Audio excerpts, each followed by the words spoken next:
Chapter 101, Wednesday's Therapy. Enid woke up and told Luke that she was fine. It was just fatigue and overtraining. Luke didn't inquire much further and let her rest peacefully. It's hard to look her in the face when just minutes ago, you kissed another girl.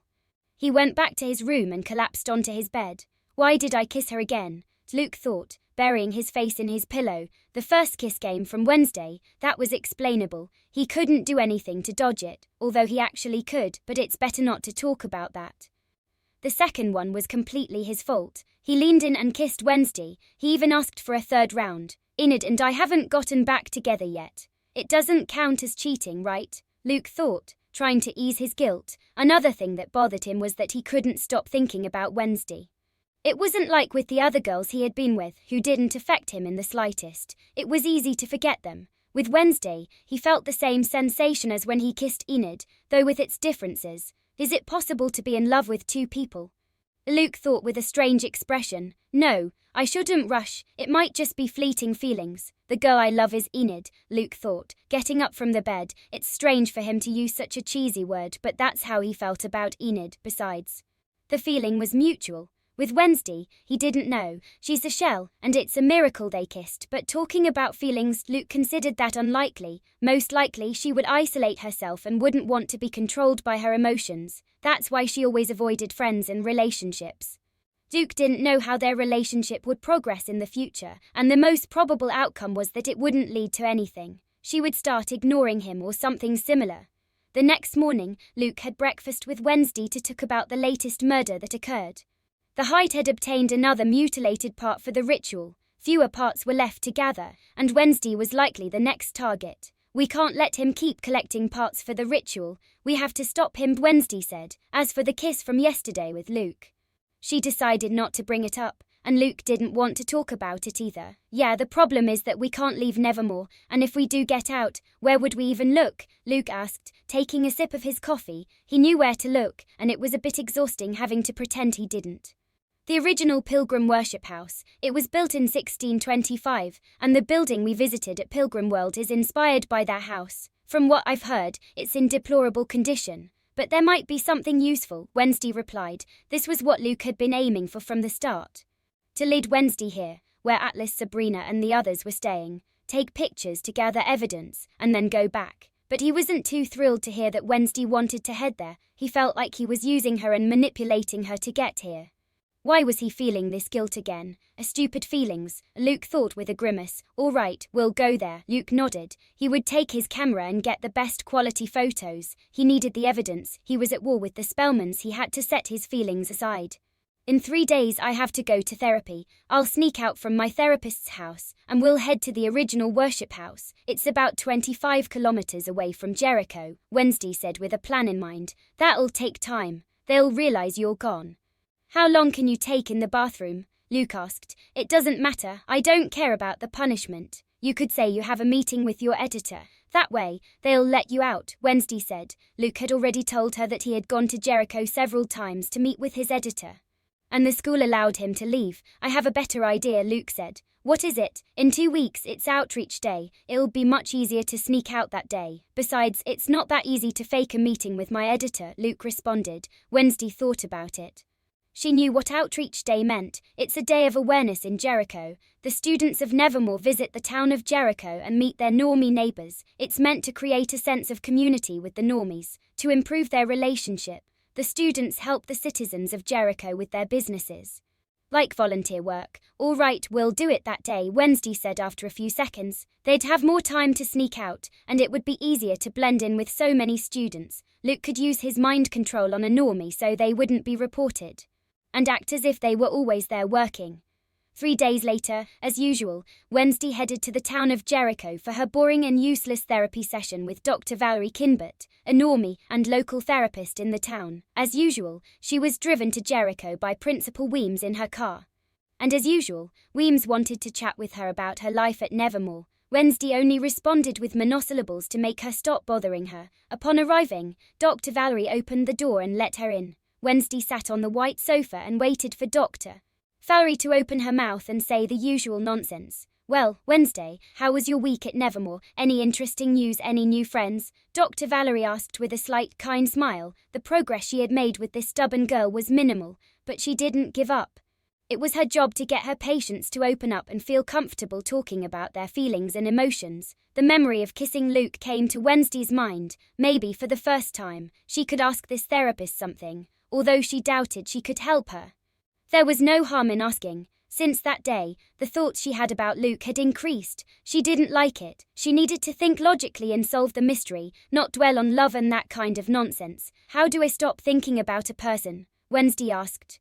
Oh, Valerie said, surprised by the question. Was there someone capable of causing this? Why do you want to stop thinking about that person? Valerie asked. It's affecting my routine. I can't do what I used to with the same ease because I'm constantly thinking about this person. Now tell me how, Wednesday demanded, expecting an answer. In your daily life, do you have constant thoughts about this person? Valerie asked, and Wednesday nodded. Do you have a desire for proximity to this person? Valerie continued, and Wednesday nodded again. Wednesday was very good at controlling her feelings and emotions. She knew that lately, she wanted to be around Luke, whether in the cafeteria talking about the mystery or elsewhere discussing other topics where only he provided interesting insights. Do you feel a mix of nervousness and excitement when you're near this person? Valerie asked. Why so many questions? Wednesday thought. Not nervousness but a mix of intriguing restlessness and disturbance, Wednesday replied, causing Dr. Valerie to give her a strange look. I see. Based on what you're telling me, you feel an attraction toward this person. Am I right? Valerie asked, and Wednesday said nothing. She had kissed Luke yesterday, so of course she felt attracted to him. If that's the case, the symptoms you're experiencing are quite predictable, Valerie added. What? Wednesday asked, growing impatient.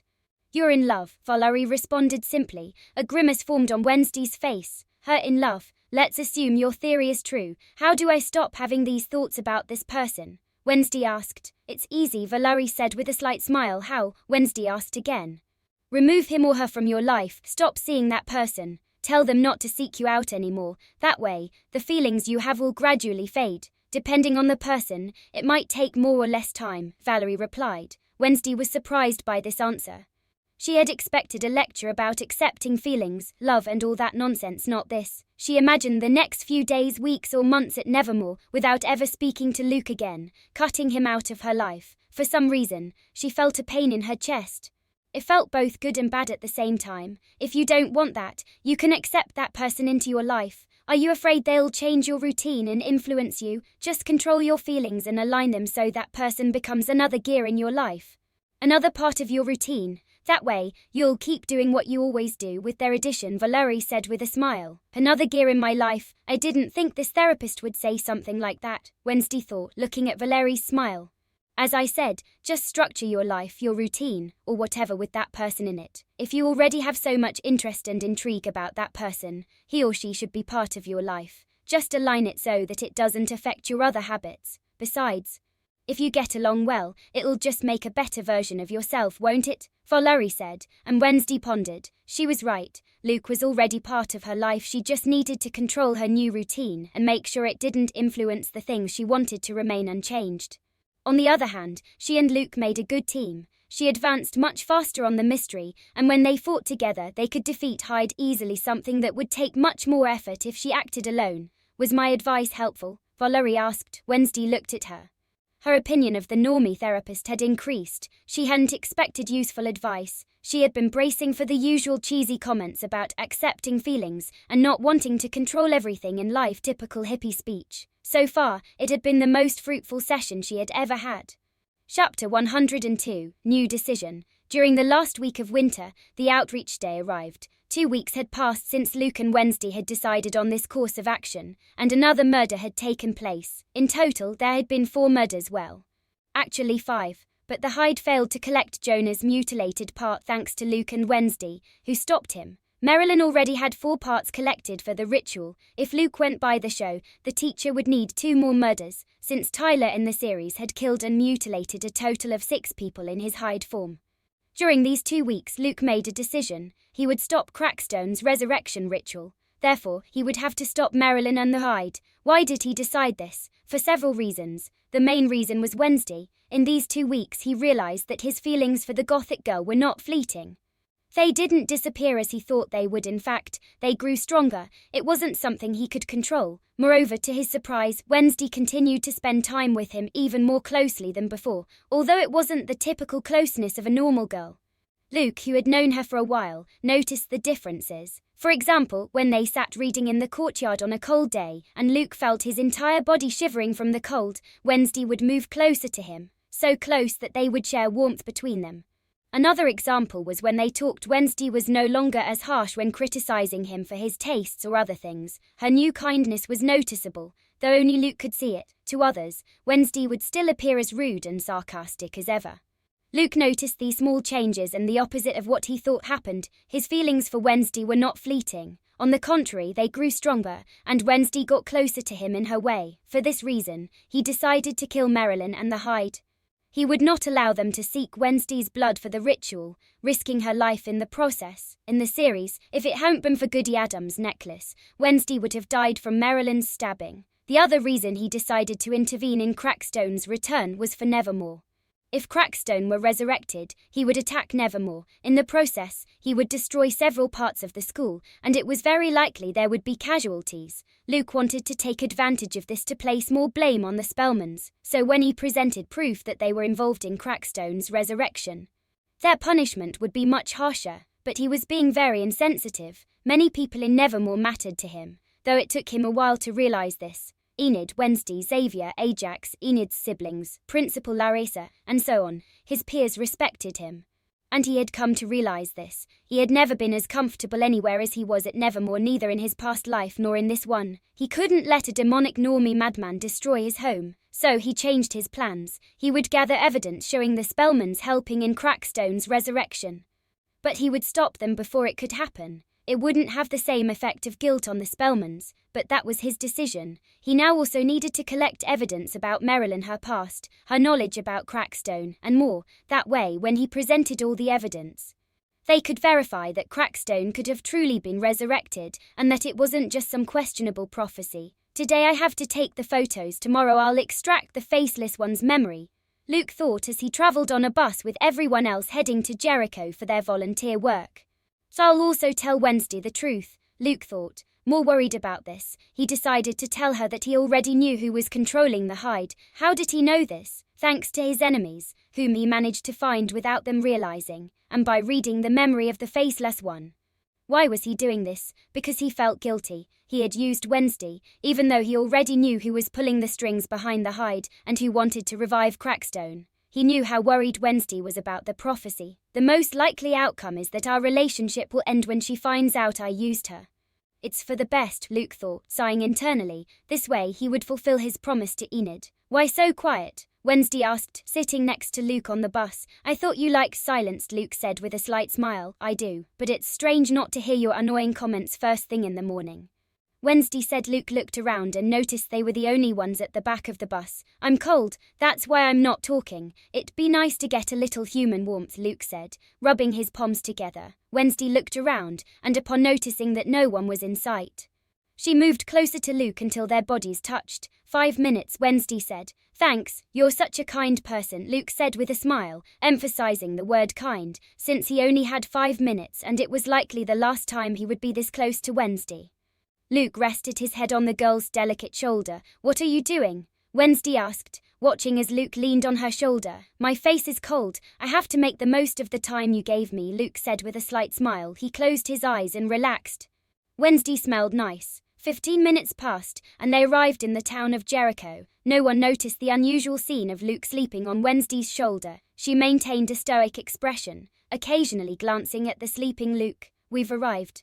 Wake up before I kill you, Wednesday said, abruptly waking Luke. Hey, why so aggressive? Luke said, stretching. I thought you said only 5 minutes. You're kinder than I thought, Luke added with a slight smile. Wednesday said nothing, stood up and walked toward the bus door.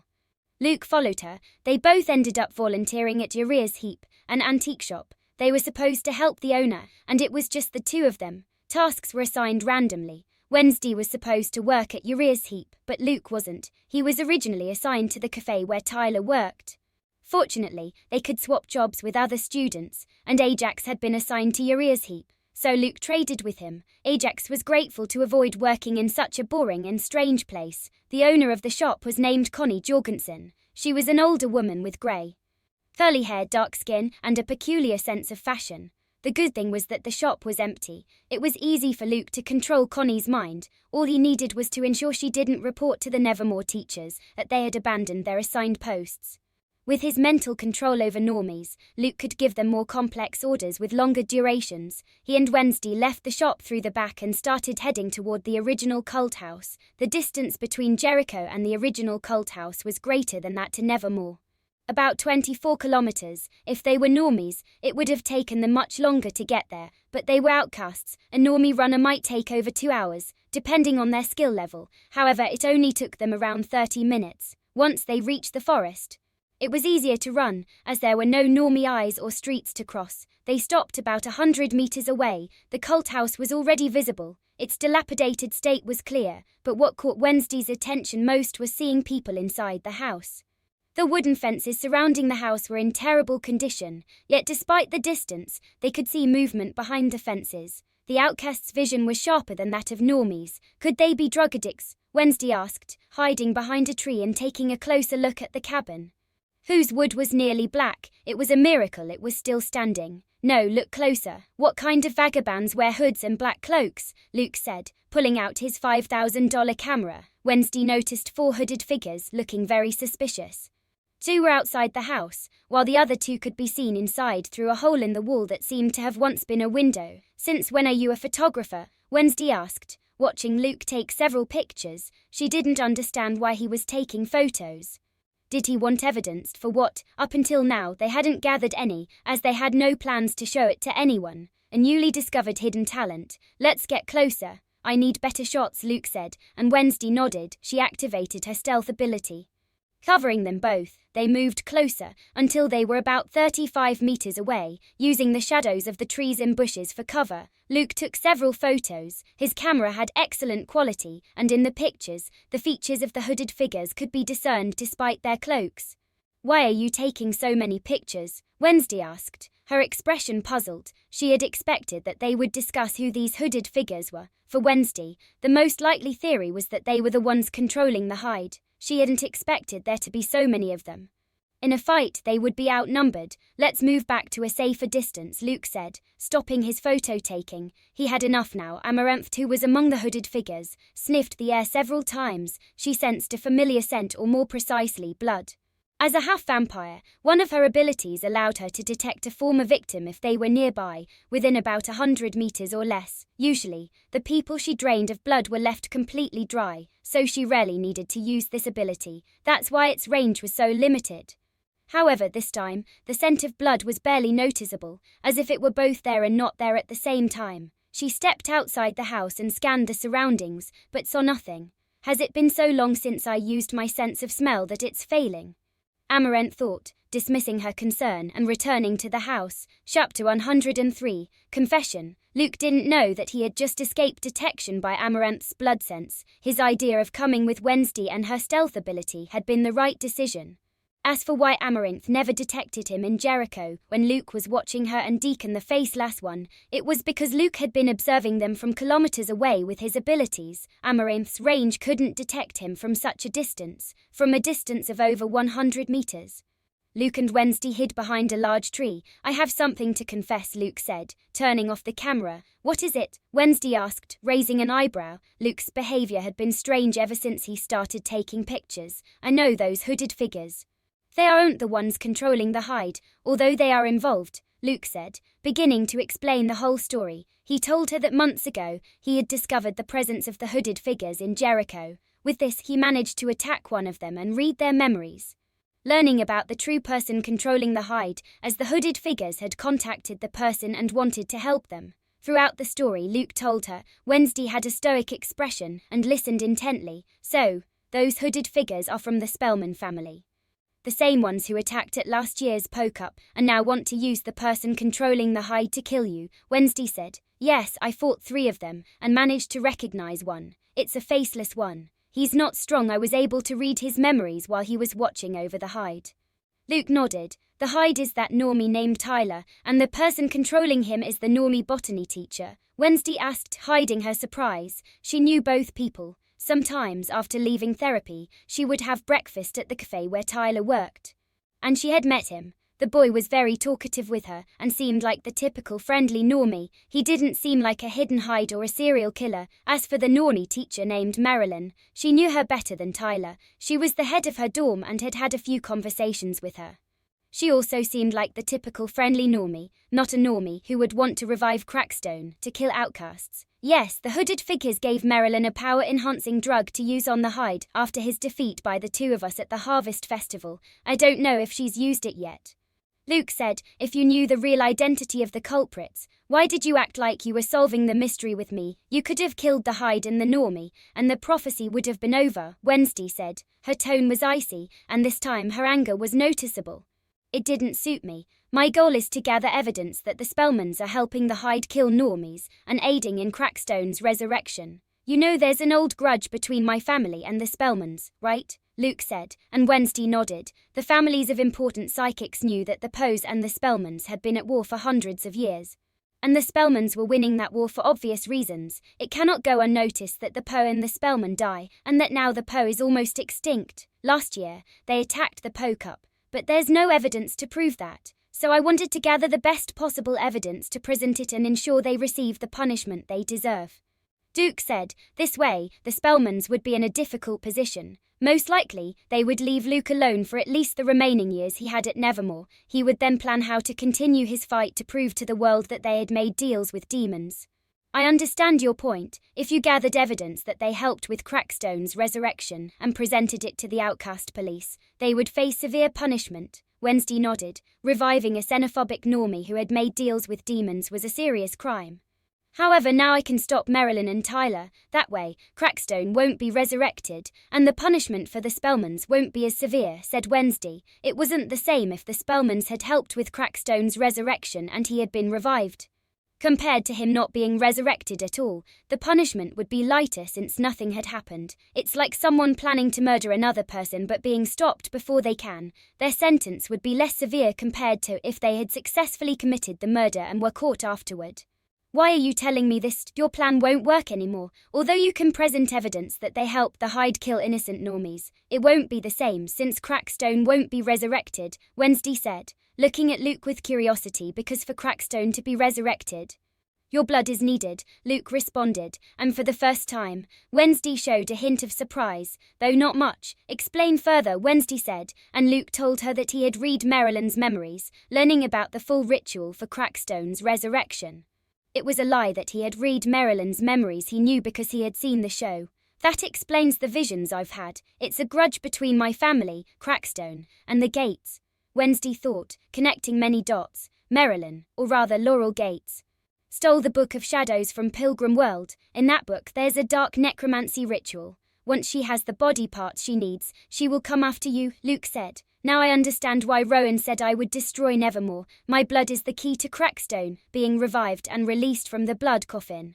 Said Wednesday. Yes, Luke said. Then the place fell silent. Only the sound of the wind and the nature of the forest could be heard. Wednesday stopped looking at the ground and looked back at Luke. At first, you used me, but now you recanted and confessed everything to me. Why? Asked Wednesday. My original goal is to have Crackstone revived so that the Spellman's punishment will be greater. But that takes your blood, said Luke. So? Asked Wednesday with a raised eyebrow. So, I don't want some crazy normie taking your blood and hurting you.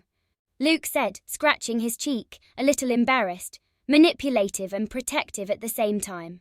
Fascinating, Wednesday thought, pulling Luke close and kissing him. Luke, at the feel of Wednesday's lips, opened his eyes in surprise. He didn't understand what was going on. He just confessed to her that he used her, and now he was getting a kiss from her. Maybe since she is also manipulative, she is attracted to that kind of thing. Strange. You're not mad? Asked Luke after the kiss was over. Your plan is logical. Your family is at war with the Spellmans. I would have done the same thing myself, although I don't know if I would have told you everything before completing the plan, Wednesday said with a thoughtful look. Hey, Luke thought, rolling his eyes. Wednesday imagined the scene of Luke being captured for a dark ritual and his life being in danger. I'll most likely step in to save him too, regardless of the plan. thought Wednesday. Being honest with her feelings, she would look for ways to find proof without endangering the people she cared about, which were few. One of them, and the last one she added to the list, is Luke. Now what will you do? I'll get Marilyn. I never thought that smiling Normie was to blame for everything, Wednesday said. I'll help you to catch her and have them believe you that she's the culprit. You need proof. I have a way to show everyone she's the culprit, said Luke with a faint smile. Oh, how? Asked Wednesday. She couldn't just go attack and kill Marilyn. She needed proof, or to kill her without anyone noticing. She preferred the former, since if caught she would be considered a criminal and wanted by the outcast police. Luke told her about the memory extraction technique. He had already mastered it at a basic level. In addition to wanting to extract the faceless man's memory, he would do it with Marilyn.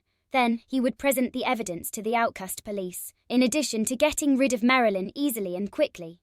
He would also contribute the evidence of the Spellmans. He would prove that there is a possible ritual to revive Crackstone through Marilyn's memories. Luke and Wednesday returned to Jericho to continue the day's volunteer work. They couldn't be out for long.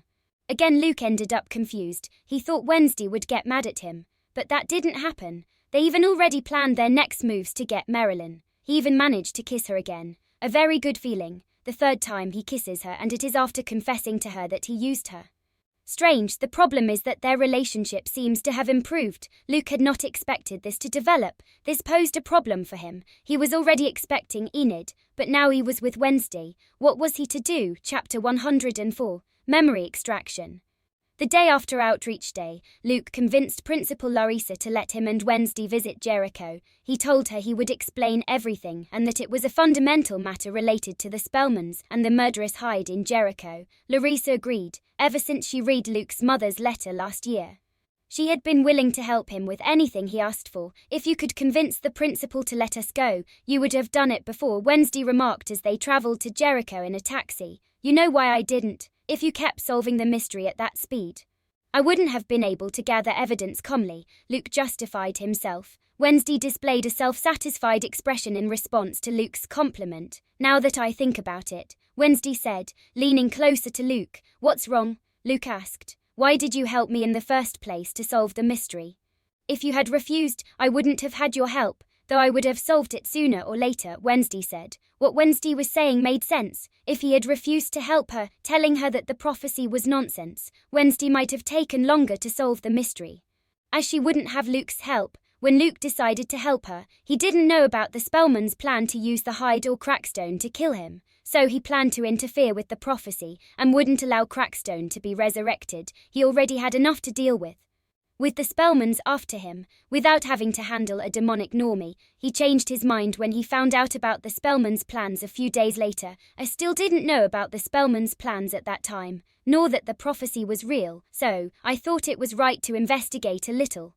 A few days later, I found a hooded figure and learned everything, replied Luke, and Wednesday nodded slightly. After that conversation, the trip continued in silence. What are the chances of success? Luke asked mentally. He wore the black collar round his neck, where Edgar was resting. Even though Edgar was resting inside the collar, his telepathy reached him, and they could talk. That way, they were no longer restricted to the 4 hours that Edgar could be out of the collar. You've studied intensively for more than a month. This technique, compared to the yellow aura flight, is a lower level, but it's still an advanced technique. Considering this is your first subject, I'd say there's a 40% chance of success, Edgar replied without leaving the collar. Damn. That's not good, Luke said with a grimace. Luke had already told Edgar about his decision days ago. He was the first to know that Crackstone wouldn't be resurrected, and that Luke had changed his plans. Edgar was very proud of Luke. As a former student of Nevermore, he had great affection for the academy. He didn't want it to be attacked, and for innocent outcast students to die. But when Luke mentioned reviving Crackstone to have better evidence, he didn't say anything. If you keep extending the date, the memories will be harder to extract since they'll be older. Besides, you have me. I'll be your guide. With my help, your chances increase to 65, Edgar said with his usual self-satisfied tone. They arrived in Jericho, and Luke extended his domain. He quickly found Deacon and Amaranth as usual, keeping an eye on Tyler.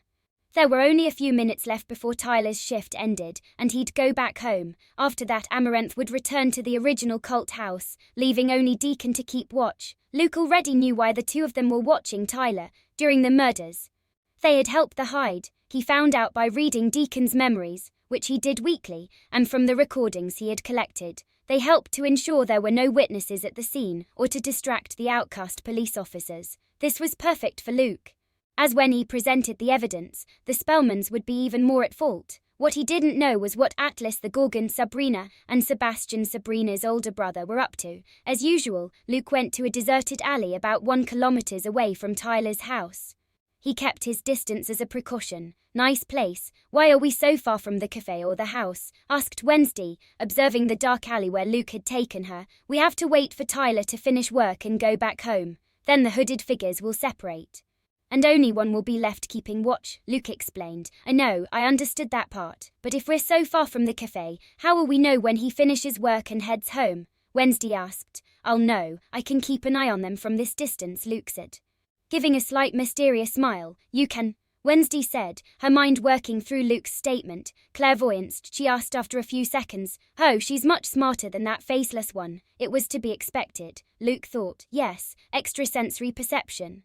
That's how I managed to find out they were in Jericho without them noticing," Luke said. Wednesday felt that now the whole story fit together and made sense. The hooded figures were supposed to have come incognito, spying on the hide from the shadows. How did Luke manage to discover them without them noticing? 3 Oris. Wednesday murmured in astonishment, looking at Luke. She knew firsthand how rare it was to have 2 Oris. She was a 2 Aura user. However, she had never heard of anyone possessing 3 Oris naturally. For Luke, it was the first time he had seen such a notable expression of surprise on Wednesday's face. That's why he can control objects with his telekinesis, even when they're out of his line of sight. He can even fly thanks to that ability, Wednesday thought. At first she had believed Luke's second aura was clairvoyance, when Luke told her he had a blue aura. She stopped thinking about it and accepted the theory of Luke's genius being the reason he could fly or control objects out of his sight as some sort of innate instinct. "How many more secrets are you hiding from me?" Wednesday asked, stepping closer to Luke and staring at him with her dark, deep eyes. Luke gazed into Wednesday's deep eyes, which seemed like an abyss. They were very captivating. To an ordinary person, they might be unsettling, but he liked them. "Maybe 1 or 2 more. What about you?" Luke asked, placing his hand on Wednesday's cold cheek. Wednesday didn't seem bothered by Luke's hand touching her cheek. She continued to stare at him intently, without blinking. I already told you about my second aura." "Maybe I have 2 or 3 more secrets," Wednesday responded. "Well, then we're even," Luke said as he slowly leaned in toward Wednesday's lips and started to kiss her. Wednesday closed her eyes and accepted the kiss. She never thought that in recent days she would be kissing a boy. It was very different from everything she had imagined about school, relationships and love. However, she felt that Luke had many similarities with her, making him the only one worthy of kissing her and being by her side. That's it. Fall in love and get married in the future. You will become the pillars of the Poe family. Your children will be dual aura users, thought Edgar, who had emerged from the collar and was watching Luke and Wednesday kiss. Luke placed his hands on Wednesday's delicate waist as he kissed her, remembering that she had let him touch her cheek. He got a bit bolder and began to lower his hand slowly. "Don't even think about it," Wednesday said, pulling away slightly from Luke as she noticed what he was trying to do with his hand. "Sorry," Luke murmured, lifting his hand and placing it back on Wednesday's waist. Luckily, the kiss continued for a few more seconds until they pulled apart. 2 days, 2 kisses, this is a record, Luke thought, remembering that they had kissed yesterday as well. As for the feeling of guilt, he buried it as deep as he could. It was hard to make a decision, and the best thing was to ignore his confusing emotions. After that, they waited patiently for the right moment to act. 20 minutes later, the faceless man was in the 2-story building, keeping watch on Tyler's house. To get to the roof, Luke took Wednesday by the waist and embraced her. Fortunately, they had enough trust for this sort of thing by now. Though Luke realized there were limits, when they reached the rooftop, Wednesday was able to see the faceless man with his back to them. This made her realize that what Luke had said about his extrasensory ability was true. This time, Luke landed on the ground of the rooftop because Wednesday wouldn't have tolerated being in his arms for too long. When they touched the ground, the faceless man heard them and was about to turn around, but an invisible force stopped him. Luke immobilized him. He approached and delivered a hard blow to the back of the man's neck, knocking him unconscious. There was no time to waste. He didn't know exactly when Amaranth would return, and extracting memories took more time than what he had just done. "Let's get started with this," Edgar said, ready to help Luke. Luke sat on the ground, gently placing his hands on the faceless man's temples and closing his eyes to concentrate. Wednesday watched with curiosity, while also paying attention to her surroundings. She would protect Luke throughout the process, in case an unwanted variant appeared. Edgar began to guide Luke, reminding him of the key points. First, he synchronized his brainwaves with those of the faceless man, establishing a deep mental connection. This took 10 minutes. Then, he dove into Deacon's mind, starting to navigate a mental landscape composed of fragmented memories, emotions, and thoughts. It was the first time he had experienced anything like this. Don't get lost in the faceless man's mind. Locate the memory, Edgar said. Luckily, his suggestion reached Luke, who had been absorbed in looking at unimportant memories. It's easy to get lost in people's memories. But he managed to start searching for the memory he needed. After a few minutes, he identified the memory that appeared as a luminous sphere among a tangle of other memories. As Luke began to untangle the threads of the memory, an ephemeral projection of the memory manifested outside the subject's head, visible as a series of floating images and sounds in the air. Wednesday was able to observe the scene of the hooded figures talking to Marilyn. Only one of them spoke. The vision was in the first person. She could see Tyler sleeping in the cave. They discussed murdering Luke and gave Marilyn a strange liquid. Then, when they left the place, they talked about how if Marilyn didn't use the hide to kill Luke, Crackstone, once revived, could kill Luke when he attacked Nevermore. So it was all true, Wednesday thought, watching the memories from the front row. As a manipulative person and recalling how Luke had tried to manipulate her once, she had her doubts about his story. She believed a lot of it, but she wouldn't blindly trust him. But now she could see that what he said was true. Time passed, and finally Luke condensed the memory, transforming it into a tangible substance. Slowly, the memory began to emerge as a grey liquid flowing from the subject's head. The liquid flowed smoothly, like a stream of mercury suspended in the air. Luke took out a small glass vial he had prepared earlier. He guided the liquid with his telekinesis into the vial. However, he didn't stop there. He continued searching for specific memories. This time, he sought the conversations where Deacon and the others spoke about Crackstone, Marilyn, the plan to kill Luke, mentioned the Spellman family, and how they helped the Hide to kill normies without being caught by the outcast police. In total, he managed to obtain 3 vials filled with Deacon's memories. Luke's forehead was slick with sweat and a vein throbbed on his temple. Chapter 105. Confused feelings. Well done, Edgar praised, looking at Luke, breathing erratically and sweating as drops fell from his forehead. He felt a strong migraine pounding in his head. His talent in all 3 areas is monstrous, Edgar thought. Luke had managed to extract 3 memories on his first attempt, a challenging feat, although it was true that Edgar had helped him. I feel like my head's going to explode, Luke thought, bringing a hand to his temple. With his telekinesis, he controlled the vials and brought them toward his free hand. He could barely maintain this weak telekinesis, not wanting to lose control and drop the 3 vials. Your face doesn't look too good, although I like how that paleness looks on you, Wednesday said, approaching and crouching down to observe Luke more closely. Thanks, I'd appreciate the compliment more when I'm in better shape, Luke said with difficulty, while storing the vials and lying down on the cold terrace floor. How much time has passed?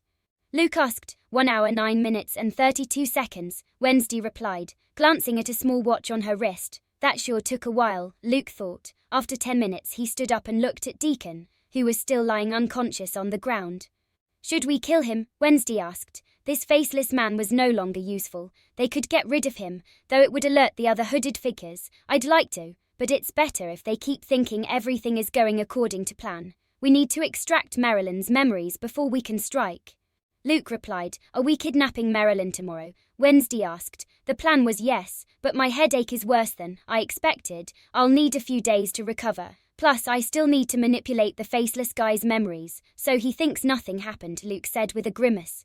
His work here wasn't done yet. He manipulated Deacon's memory again, and they left the terrace. As always, Luke made sure Deacon woke up and continued watching Tyler's house, ensuring everything went smoothly. I need to organize the evidence, and there's a lot of it. Want to help? Luke asked, looking at Wednesday. Gathering facts and evidence of crimes is one of my favorite pastimes, Wednesday replied, and Luke took that as a yes. When they arrived at Nevermore, they went to Luke's room to organize the evidence he had gathered over the past few months. Xavier and Ajax weren't around, so it was just the 2 of them. Luke transferred many of the recordings he had collected to a voice recorder, which he would later present to the outcast police. He had to explain to Wednesday how to play audio on a MacBook. It was amusing to see how clumsy she was with technology. Strangely, she's bad at something. What good will it do to punish the Spellmans for these crimes? Will they stop trying to kill you? Once you leave Nevermore, they'll come after you again, Wednesday said. As she organized photos into polyethylene bags, she then labeled each bag with information like the date, place of origin, etc. Luke hadn't only gotten photos of the original cult house, he had taken several pictures of Deacon and Amaranth while they watched Tyler at work or his home. They already tried to kill me last year. I hope with this, they'll wait until I graduate. I might be able to spend my last years in peace. Besides, the blow they'll take for these crimes won't be light, Luke replied. That was one of the reasons why he was doing this. But the main reason was something else. If it became known that the Spellmans had tried to resurrect a normie who made deals with demons to kill Luke, in the future, when he presented evidence proving they had made deals with demons, it would be more easily accepted. Plus, it was satisfying to damage the reputation of those bastards who thought they had already won the war. This could affect their position on the council, which would make things easier for Luke in the future. Wednesday nodded. After all this is over, it's best if we stop seeing each other, Luke said. Wednesday stopped moving her hands and looked at Luke. Why? As you probably know, the Spellmans will attack anyone by my side. They killed my mother, who wasn't from the Poe family because she got involved in the war due to my father. Luke responded, my mother's family disowned her because if they got involved, they'd have to join the war. The same will happen with your family, Luke added. He said this because his feelings had been a mess lately. He was in love with Enid, and they had made a promise to see each other again.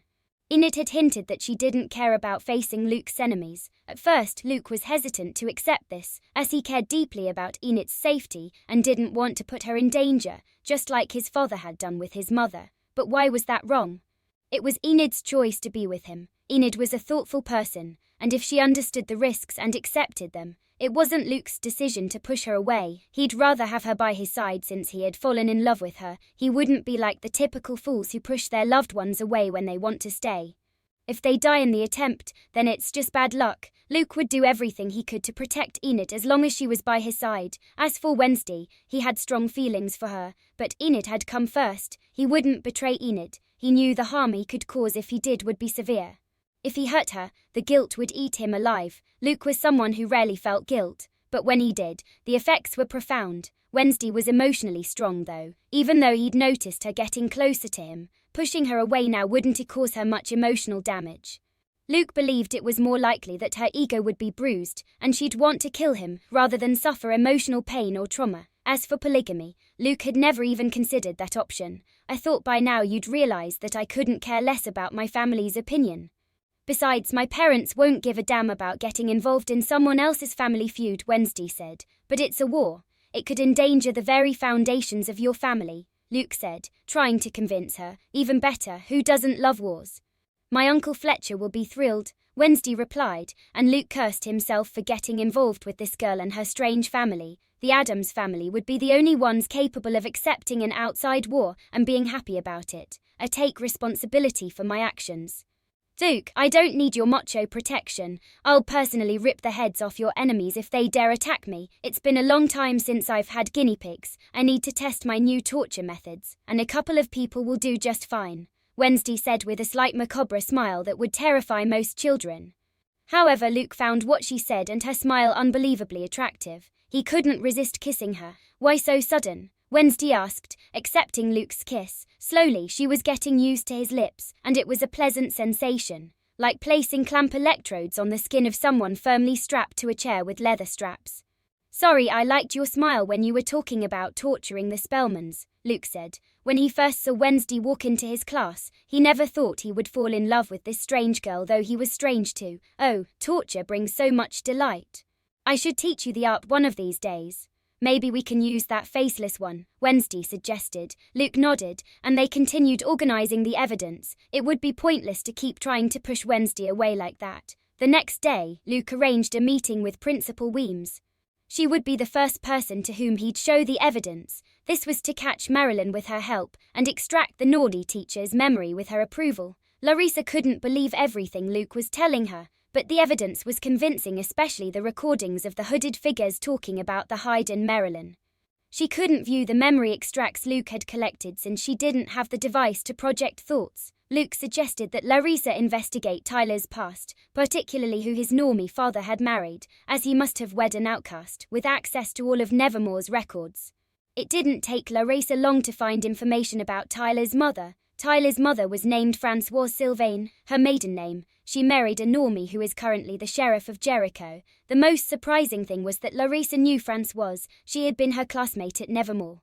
Along with Morticia and Luke's parents, she didn't know that Françoise was a Hyde, but after a few days of investigation, Larissa managed to find evidence proving that Françoise was indeed a Hyde. When she attended Nevermore during Larissa's time, everyone thought she was a Violet or a psychic. However, all of this was a fraud created by the headmaster at the time, who agreed to fabricate a false profile for her so she could live at Nevermore without being stigmatized for being a Hyde. In the early 1990s, Hydes was officially banned from attending Nevermore due to all the prejudice and the dangers that came with having such a creature in a school full of teenagers.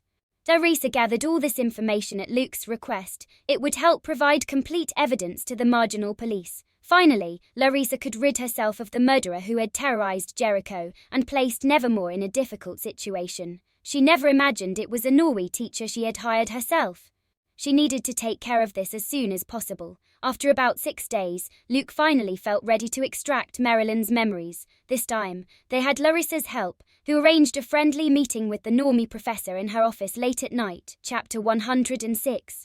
Marilyn uncovered. Marilyn Thornhill walked through the hallways of Nevermore. She wore a colourful sweater and black glasses and had a kind smile on her face. Even though no one saw her, the students were already in their dormitories. Principal Weems had asked her to come to the office for a meeting about an important upcoming club competition that would be held at Nevermore in the next few days. Marilyn used a friendly facade with her false identity, which she hated, as she despised outcasts to the core. It was because of them that her family had fallen apart. However, in recent days she has been in a good mood. She only needed 2 more mutilated pieces to have almost everything ready for the ritual to resurrect her ancestor. Once she sent her Hyde to kill 2 more people and obtained the remaining 2 pieces, her next target would be the goth girl. She needed her blood to open the sarcophagus where Crackstone lay. Luckily for her, everything would be ready by the night of the lunar eclipse, which was just a month and a half away. The funny thing was that she received help from outcasts. They had helped the Hyde in his killings, mostly by distracting the police officers. They were quite bothersome. Because of them, she had to plan the murders more carefully compared to the earlier ones. Marilyn reached the door and knocked twice. "Come in," a voice on the other side called out. She opened the door and entered Principal Weems' cozy office, where she sat at her desk, drinking tea while reading several papers laid out before her. The lighting in the room was dim. A large fireplace stood majestically, its fire crackling softly, providing a warm and relaxing glow. A wooden lamp sat atop the desk. "Please have a seat," Larissa said, gesturing with her hand. "What brings you to call me, Principal? Is it about the upcoming club dates?" Marilyn asked, sitting down on a comfortable leather chair. "It's not about that. I want to talk about something else," Weems said, setting aside the report she had been reading and looking at Marilyn. Out of the corner of her eye, Marilyn glanced at the papers on the desk and noticed her photo. It seemed to be information about her. "About what exactly?" Marilyn asked, feeling a sense of unease. "As you may be aware, there is a serial killer in Jericho. There are already 4 victims and 1 missing person who is most likely dead," Larissa began in a serious tone. "Tyler's friend, his body was never found. It must have been the work of those 2 annoying psychics," Marilyn thought. When she found out that Luke was leaving Nevermore, she wanted to use that day to kill him with the new strength of the Hyde. However, she hadn't anticipated that Wednesday would go with him, so she cancelled the mission. She didn't want to kill her by mistake. Her blood needed to be fresh for the ritual, so she decided to carry out another murder. Thanks to Tyler, she knew Jonah and his friends' schedules. She knew they stayed late at Pilgrim World, the perfect targets if they missed the bus and had to walk back along the dark road. What she hadn't expected was for Luke and Wednesday to attack the Hyde at the last moment, preventing him from taking Jonah's arm. She didn't understand why those 2 had stayed so long at Pilgrim World. It seemed like they knew what was going to happen. "Everyone is aware, it's a tragic situation. There's a lot of fear in Jericho," said Marilyn, her expression full of fear. Her acting was quite good. Because of this serious situation, I decided to investigate the staff at Nevermore thoroughly. It would be disastrous if any of the teachers were killing normies. It wouldn't help our community, Larissa commented. Understand, background checks should be done on new teachers. Do you want my help? Marilyn asked. This year there had been a couple of new hires. As for Marilyn, she didn't think Larissa was referring to her. She was a normie with no powers and had been teaching at Nevermore for several years. Her background was flawless. I don't need your help. You're here to answer my questions. I've investigated your history thoroughly and found several inconsistencies. Answer honestly, Larissa said gravely, picking up several papers and beginning an interrogation. Luke had told her that Marilyn's identity was false. Her real name was Laurel Gates. He said he knew this because he had seen it in the memories he extracted from the faceless one during Marilyn's first meeting with the hooded figures. Wednesday had also observed it when Luke extracted the memories the other day. Larissa had the means to investigate people's histories thoroughly. She had connections and money, and was the principal of the most important academy for outcasts. The story Marilyn had created was good, but if you looked closely, you could see the gaps and inconsistencies within it. Marilyn couldn't answer Larissa's tricky questions. Within 10 minutes her background had been exposed as false. As for her real identity, Larissa hadn't yet found solid evidence proving that she was Laurel Gates, the youngest Gates' daughter who was supposedly dead. The 2-meter-tall hooded figure had claimed that she was Laurel Gates. There wasn't concrete proof yet, but it wouldn't take long to find it. So, you conclude that I'm the murderer? Marilyn asked indignantly. They couldn't accuse her of such charges based solely on having a false identity. Though she wouldn't admit to that. Yes, you are, Larissa thought. Luke had shown her an audio recording of the faceless one, Deacon, speaking with Marilyn after assisting the Hyde in a murder. The faceless one had a brief conversation with her, reminding her to kill Luke Poe. That was why they had helped her and given her the drug. She had responded that her next target would be the Poe boy. The only thing I don't know is your true identity, Larissa thought. It was highly likely she was Laurel Gates. Luke had provided solid evidence. Though he hadn't told Larissa that he had read Marilyn's mind, he had only mentioned it to Wednesday to discuss the blood ritual. It wouldn't be good for Larissa to know he had secretly read the professor's memory. It's a possibility. For now, you'll be under indefinite surveillance. I'll be in contact with the outcast police, Larissa said. What? Marilyn said, confused. She hadn't thought she would be placed under house arrest in an instant. You can't do that. Falsifying your identity is a minor crime. For now, you'll be under surveillance and won't be able to leave your personal quarters at Nevermore. You should already know that when you joined, the rules for outcasts are different, especially in such a delicate situation as the one we're living in, Larissa said. Marilyn abruptly stood up from her seat. She couldn't be placed under surveillance. If they investigated her story any further, it would be the end of her. They would discover that she was Laurel Gates and that her family had a deep resentment against the outcasts in Jericho. She could fool the normies in Jericho, but not the outcast society. Furthermore, she would miss the eclipse. And there would be no more murders. Her guilt would only increase with each passing day that the murderer wasn't found. From one of her pockets she took out a needle filled with poison. This poison was deadly. It only took seconds to kill a person once it entered the body. Even for outcasts, they might last a few more seconds before succumbing to the call of death. With great speed, she lunged to stab Larissa in the neck, but just as she was about to make contact, her body was stopped by an invisible force. The needle remained just a few centimeters from Larissa. From a dark corner of the office, a flash could be seen. 2 people emerged, walking toward the desk. One of them was a tall boy with almost blonde brown hair, holding a camera, and he had been the one responsible for the flash. Beside him was a short girl, Hale with an expressionless face. Luke, Wednesday, Marilyn thought, glancing at the 2 students she knew very well. Another piece of evidence. This photo turned out great. Your murderous intentions are clear on your face, and that venomous needle looks quite threatening. Luke commented with a slight smile. When did they? Said Marilyn, beginning to panic. As a normie, it was impossible for her to detect Wednesday's stealth, even if they were in the same room. You should teach a class on deadly poisons, Wednesday remarked, looking at the venomous needle with interest. Now are you 100 sure, Principal? Luke asked, placing the camera on the desk. He took the needle from Marilyn's hand. It would serve as evidence or perhaps as a gift for Wednesday. Yes, there are no more doubts. You can extract her memories, Larissa said, sighing. On one hand, she was glad to have caught the person controlling the Hyde. On the other hand, she felt disappointed in Marilyn. She had considered her a normie friend and had never imagined she would try to kill her. That's good, Luke said, removing a silver ring from Marilyn's index finger. It was a mind-protecting artifact, and while it only made the process of entering her mind more difficult, it was better to get rid of it. Nevermore had given it to her. Luke, wait. Wednesday said, what's wrong? Can you show me that mental torture technique? Wednesday asked. I can't say no when you make that curious face, Luke thought. He then looked at Larissa. He needed her authorization to torture someone in her office. Do what you want. She's a murderer, Larissa said mercilessly. Marilyn lost her last hope. Seeing Luke approach, she wanted to tremble, but she couldn't. Luke's telekinesis kept her frozen like a statue. Luke extended his index finger and placed it on Marilyn's forehead. In an instant, the normie felt excruciating pain. Luke released his telekinesis. In a matter of seconds, Marilyn was convulsing on the floor of Larissa's office. Wednesday crouched down and watched every reaction of the normie with curiosity and fascination. She passed out. You should use less power against normies. They should suffer more for the torture to be effective, Wednesday said. I'm still getting used to calibrating the power, Luke said, examining his finger as if it were some kind of gun. What a strange couple.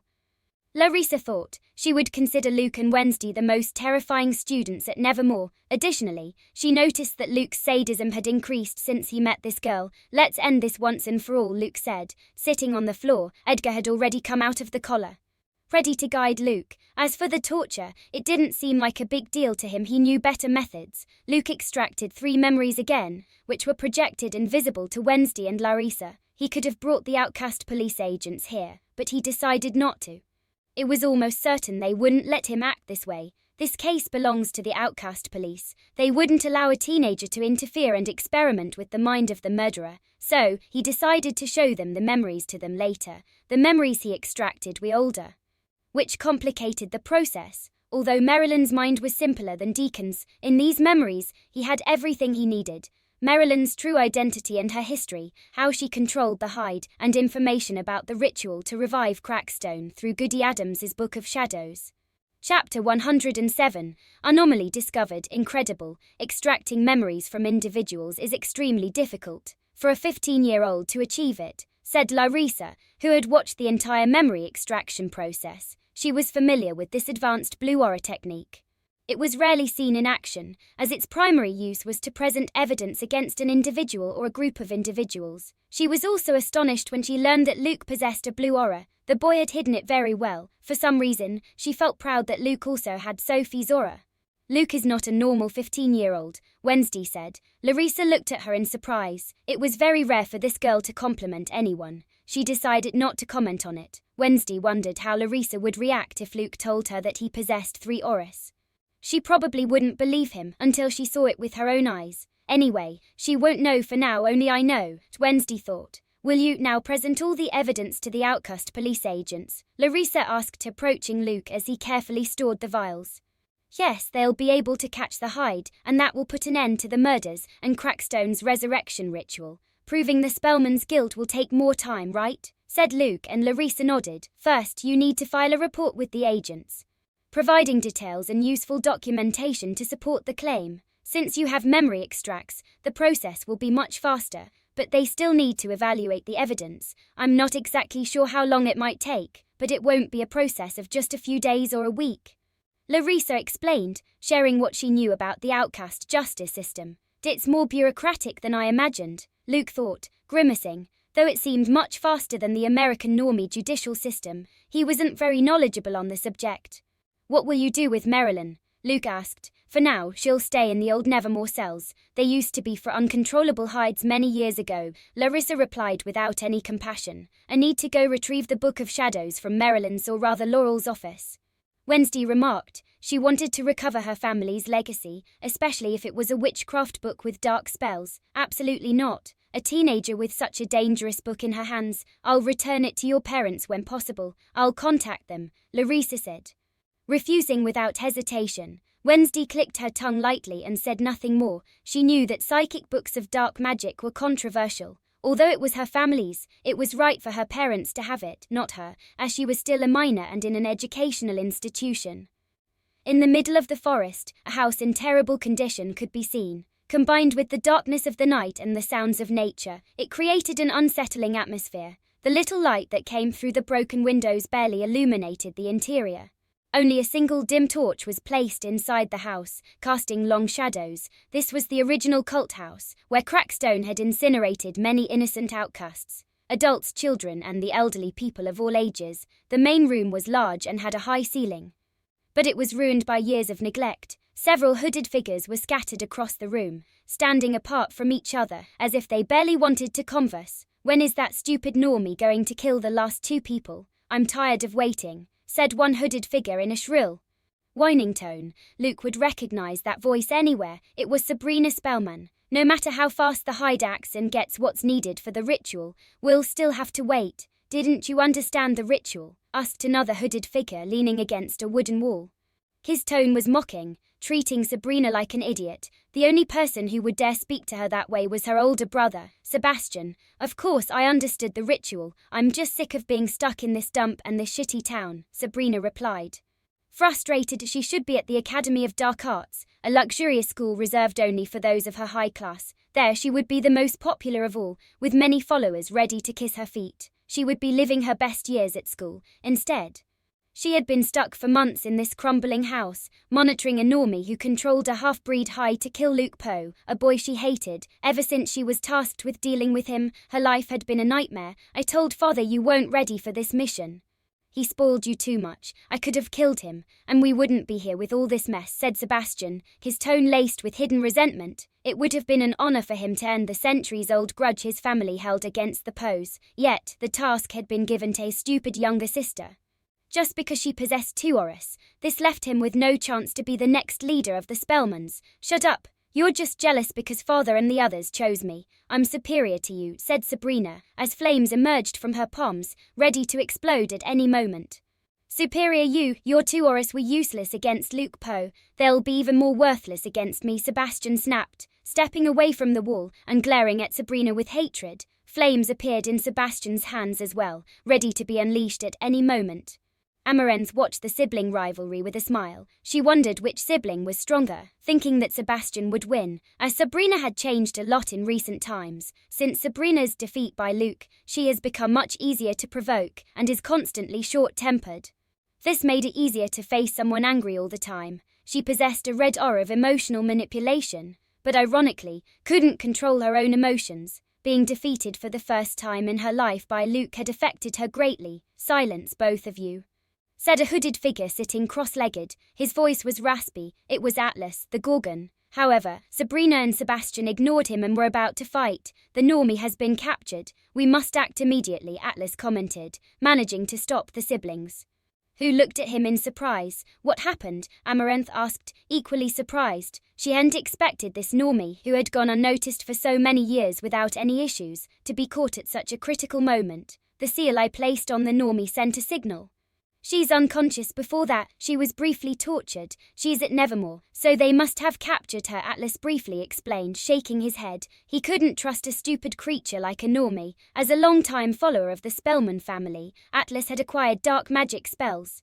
One of them was a seal he placed on Marilyn to monitor her without her knowledge. Since she was a normie, it had been very easy to put the seal on her. "This can't be," Sabrina thought. "If that normie is captured, the Hide won't attack Luke to kill him, and Crackstone won't be resurrected to attack Nevermore and target Luke in the process.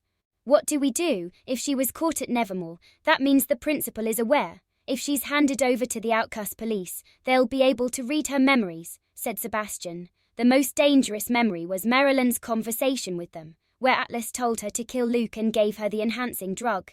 "They won't have time. The normie will die in a few hours," Atlas said. The seal wasn't just for monitoring someone. When the seal was released, a lethal poison would spread through the bearer's body. For good reason, the seal was considered witchcraft. "I see.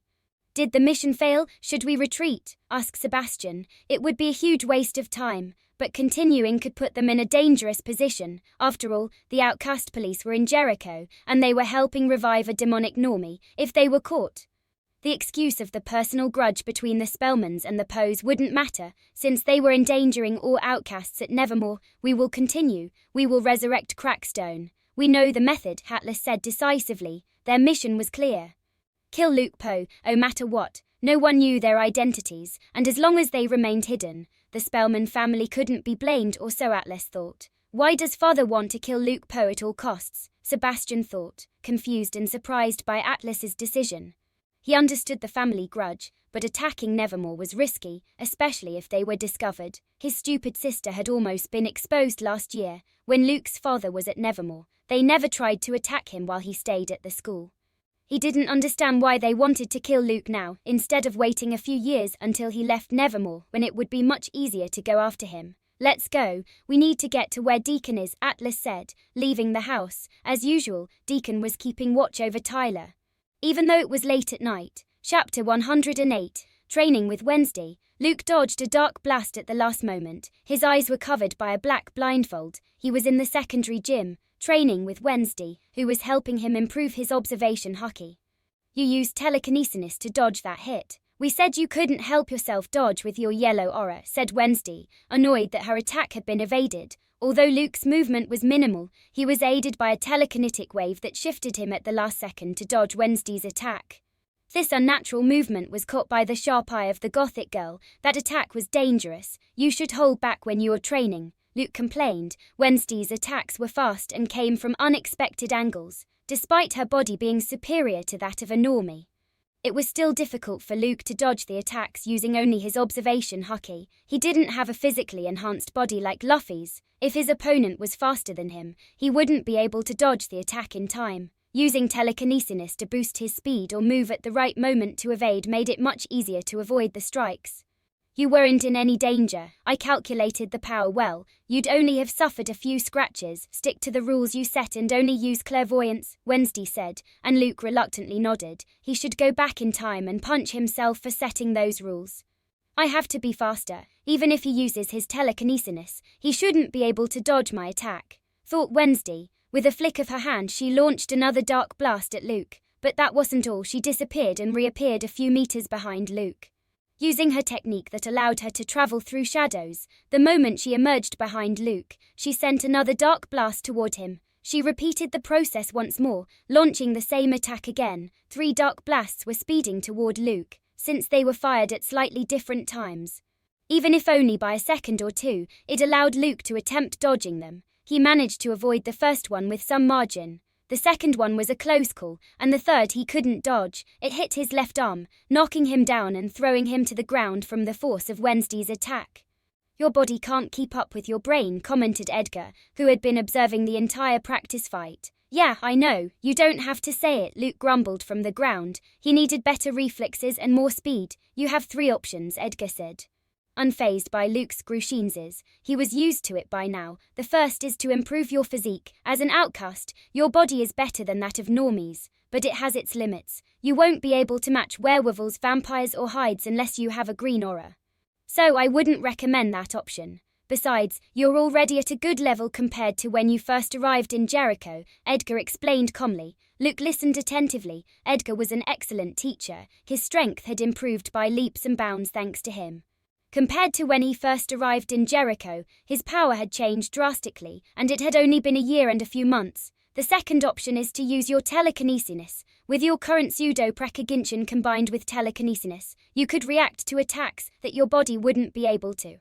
The Adams girl likely wouldn't be able to touch you if you used both abilities. However, you will never achieve true precognition if you stay in that state. In life or death battles, I'd recommend using all your power. But to improve, it's best to train each skill separately," Edgar said, and Luke internally agreed. When Edgar referred to the pseudo-precognition, he meant Luke's observation hockey. This ability allowed Luke to sense another person's intent to act in the immediate future, through killing intent, bloodlist, or intentionality in combat.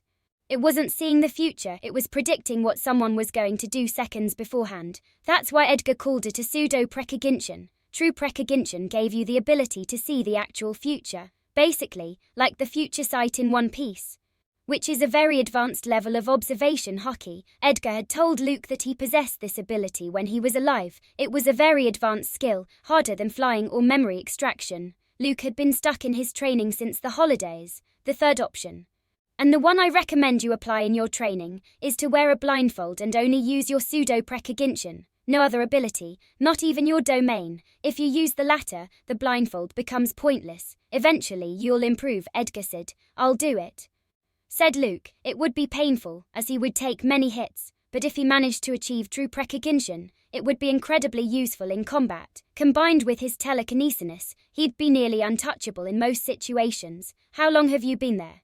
Luke asked, snapping back to reality. He had noticed through his domain that Wednesday was sitting on the ground beside him. 5 minutes, Wednesday replied, looking at Luke, who was still lying on the ground. Sorry, I got distracted, Luke said, moving from lying down to sitting up straight. With his hands resting on his legs. You've been distracted these past few days. What's on your mind? Asked Wednesday, stretching out her arm and pulling off Luke's blindfold so she could look at him. It's rare for her to show concern for me, Luke thought.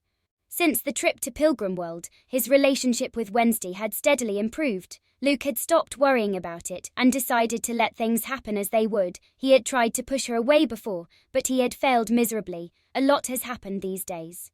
Marilyn died. Laurel, that's her real name. Wednesday interrupted. Yes, Laurel. Tyler disappeared, and there's no trace of the hooded figures. Luke continued. They must have figured out somehow that Laurel was captured, Wednesday said, switching to her detective mode. Laurel died hours after Luke had extracted her memories. The cause, poison. How ironic. The next day, Tyler disappeared. His father, the sheriff, didn't know where he had gone. It had been 5 days since then, and he still hadn't returned. The hooded figures had also vanished. The agents from the Outcast Police Division visited the original cult house, but it was deserted. The old Gates mansion, where Laurel had kept the mutilated parts of her victims, had also been cleared out. The hooded figures moved quickly. In addition to this, Luke had filed the initial report about the hooded figures. Anthony, the Outcast police agent, took charge of the entire process. Luke handed over the audio recordings and photographs he had gathered during this time, along with the evidence Larissa had obtained. They almost immediately proved Laurel's guilt, though her death would complicate things a bit further. Laurel's death and the disappearance of Tyler, the half-breed Hyde, made Anthony believe Luke's story based on the audio recordings and photographs alone.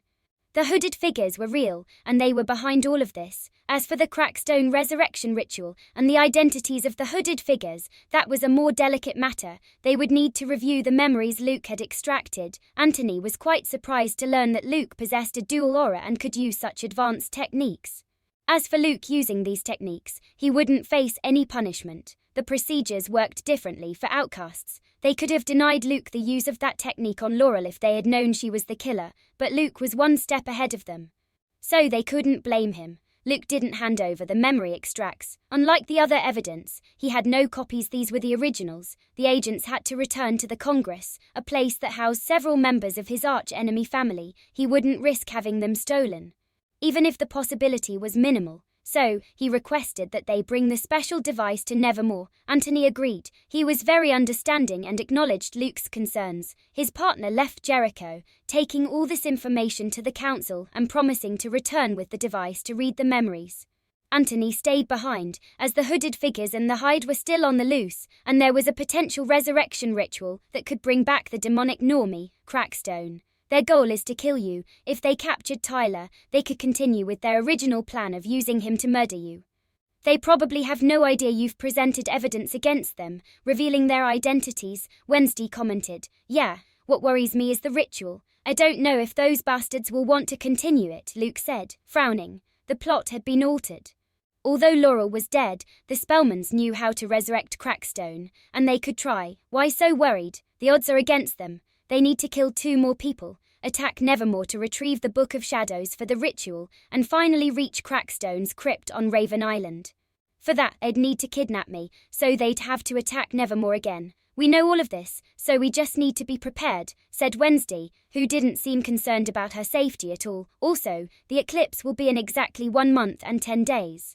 So they will attack that night, which makes things easier for us. We just need to prepare for that day, she added. She's right. They're at a disadvantage. The Outcast police will return with the special device by then. If they attack on the night of the eclipse and their identities are revealed, the charges against them will be worse. That benefits me, Luke thought with a strange expression. In the end, the hooded ones might be heading to their own graves, figuratively speaking. It seems you understood. This will only benefit you when they are declared guilty.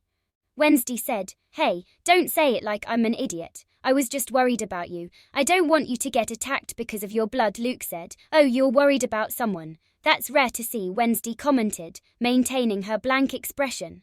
But her eyes had a slightly different shine than usual. Rhea, I've worried about you more than once. It's strange that you worry about someone. Is the option to care about others included in your software? Luke said with a slight teasing smile. My concern is reserved for certain occasions. Less than 5 minutes ago, when I asked you what you were thinking, I was worried about you, Wednesday replied, and the slight smile on Luke's face vanished. I forgot about that, Luke thought. His little jab had been repelled in seconds. What's wrong? Did your tease not work? Wednesday asked. Her lips barely curved in what could have been a subtle smile. Wednesday leaned in slowly toward Luke and kissed him. She liked the confused expression he wore when her sarcastic jibe didn't work. That happened very rarely. Lately, she's been more direct, Luke thought as he accepted the kiss. He knew that Wednesday had a straightforward personality, but he didn't expect this to extend to kisses since it's human contact and she hates that. Only he managed to achieve such things. And he felt it was a great accomplishment. Unfortunately for him, the kiss didn't last long enough. Let's keep training, Wednesday said as she got to her feet. Fine, Luke replied, taking the blindfold and tying it over his eyes. Chapter 109. Bad feeling. The days passed slowly. Classes and activities at Nevermore continued unchanged. The death of the botany teacher had been concealed, and everyone thought she had left the job due to personal reasons. With each passing day, the lunar eclipse drew nearer. There were no signs of the hooded figures or the murderous hide. The regular people of Jericho breathed a little easier as the days passed without any murders, though the fear lingered within them, knowing the killer was still at large. Won't they gather the parts they were missing for the ritual? Thought Luke, who had a bad feeling. Everything was too quiet, and he didn't think his arch-enemies had given up so easily after their first failure. There was still no news of the evidence Luke had handed over, and Antony's colleague was in charge of bringing it to the council. Ideally, they should arrive at Nevermore with the device before the eclipse, but it wasn't easy. Time was running out. The evidence needed to be examined thoroughly, and they also had to bring an expensive device to Nevermore, which could delay things for more days than anticipated. Luke kept up his training and even increased his time on it. He sensed an imminent battle. After all, he had an aura of clairvoyance. Training with Wednesday was the best thing that could have happened to him. She was an excellent training partner, however. Not everything was perfect. His growing closeness to the Gothic girl put him in a tough dilemma. Never in his wildest dreams did he think he could be so close to Wednesday, to the point of kissing and being like a couple. They weren't a couple, since Wednesday didn't care about a title society put on a relationship. And Luke preferred to ignore the topic because he had feelings for Enid and didn't know what to do. He had made a promise to Enid and hoped she wouldn't face or defeat the Hyde, so he wouldn't have to tell her about the Spellmans and why he left her yet. On the other hand, he wanted Enid to defeat the Hyde if it appeared, so they could be together again. It was all very confusing. He decided to set aside these teenage dramas and focus on training like he did during the last holiday, only this time, he was accompanied by a pretty Gothic girl with a very sharp tongue. He didn't always train with Wednesday. They were both very independent and often preferred to train alone.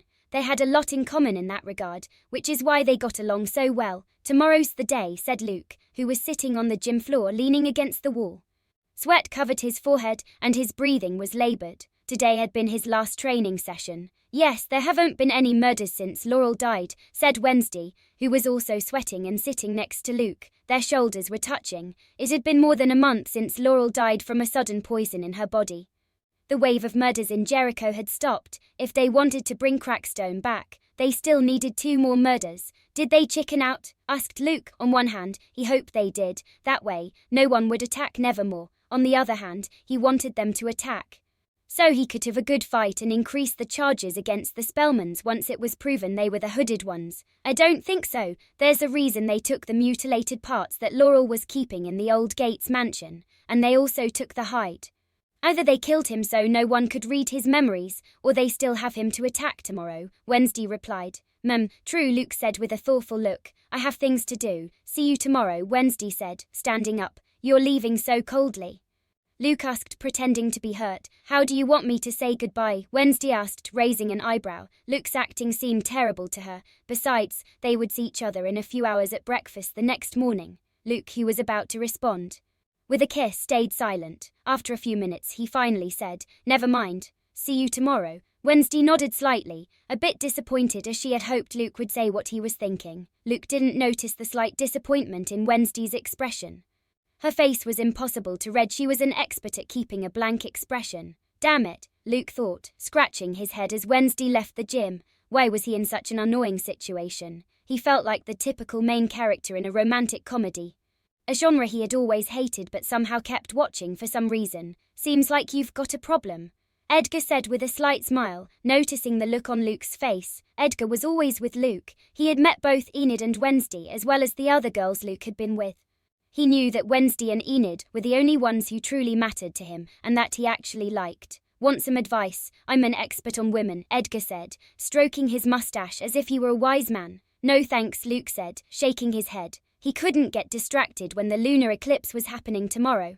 He'd leave that problem for after everything was over. You're so boring. I sense another concern in you. Is it about tomorrow? Edgar asked, changing the subject. Yeah, I have a bad feeling. Maybe it's my clairvoyant aura acting on its own, Luke replied, resting his hand on his chin.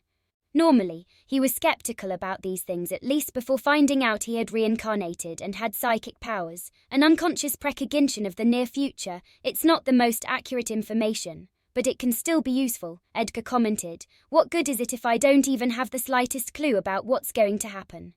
Luke asked to mentally prepare yourself, Edgar replied, and Luke grimaced slightly. What worried Luke, aside from his bad feeling, was that the hooded ones consisted of 5 people. Plus the hide. The most powerful one was the Gorgon named Atlas. The other strong one would be Sabrina's older brother, Sebastian. Though he wouldn't be a major threat to attack Nevermore, they knew that Nevermore had several teachers, including psychics, vampires, werewolves, gorgons and sirens. Plus there was the outcast police. How did they plan to defeat that lineup?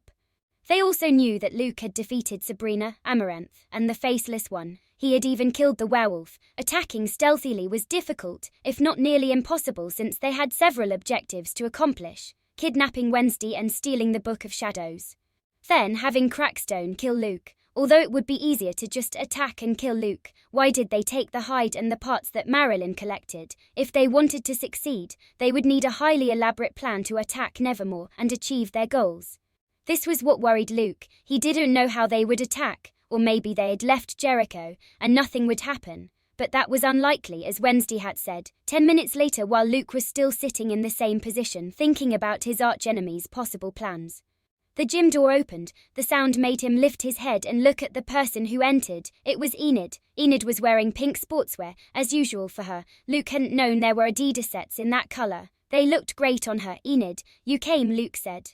Standing up, he had sent Enid a message to meet and discuss a few things before the possible attack on Nevermore, as it was certain the hide would attack if that happened. Yeah, I ran into Wednesday on the way. Did you two train together? Enid asked with feigned indifference. Standing close to Luke and placing her arms behind her back, her right hand gripped her left wrist, hiding her arms from Luke's view. Yes, her dark aura is very helpful for training, Luke replied. The situations he could create with Wednesday's dark attacks were numerous, giving them a wide variety of ways to train. I see, Enid said, lightly tightening her grip on her wrist with her right hand, her posture seemingly relaxed but with a hint of hidden tension. I wanted to talk about tomorrow. It's likely that they will attack Nevermore and the hide will show up, Luke commented. Yes, I know from the whole story you told me. What's the problem? Enid asked one of the few students who knew everything that was happening in Nevermore and Jericho. About you defeating the hide. You know he has an enhancement drug now. He's stronger than the first time we saw him in the forest. It wouldn't be wise for you to try to fight him, Luke replied. What? Enid asked, her tone rising with anger. Do you want to break the promise we made? I've been training like a maniac since that day. I even managed to turn into a werewolf sooner than expected. I will fight that hide and defeat him, Enid exclaimed with anger and determination. How cute, Luke thought, taking a few steps back as Enid approached him furiously. He was surprised to realize that Enid had already managed to transform into a werewolf. In the Netflix series, she was a late bloomer. However, here it was different. She accomplished it before her peers. Was this the power of love? Once I defeat that ugly monster, we'll be back together, Enid added. She was 99% sure that Luke ended the relationship because of the resentment from his family, which put her in danger on Raven Island when she was taken hostage. She needed to hear from Luke's mouth that he left her for that reason. Then she would tell him that she could protect herself and didn't care if her life was in danger by being at his side. They would be back together and live happily ever after. It will be difficult to change her mind, Luke thought, unsure of what to do. Why was everything so difficult? He would prefer to fight to the death with Crackstone or Atlas. Wait, "Do you want to cancel the promise for Wednesday Addams?"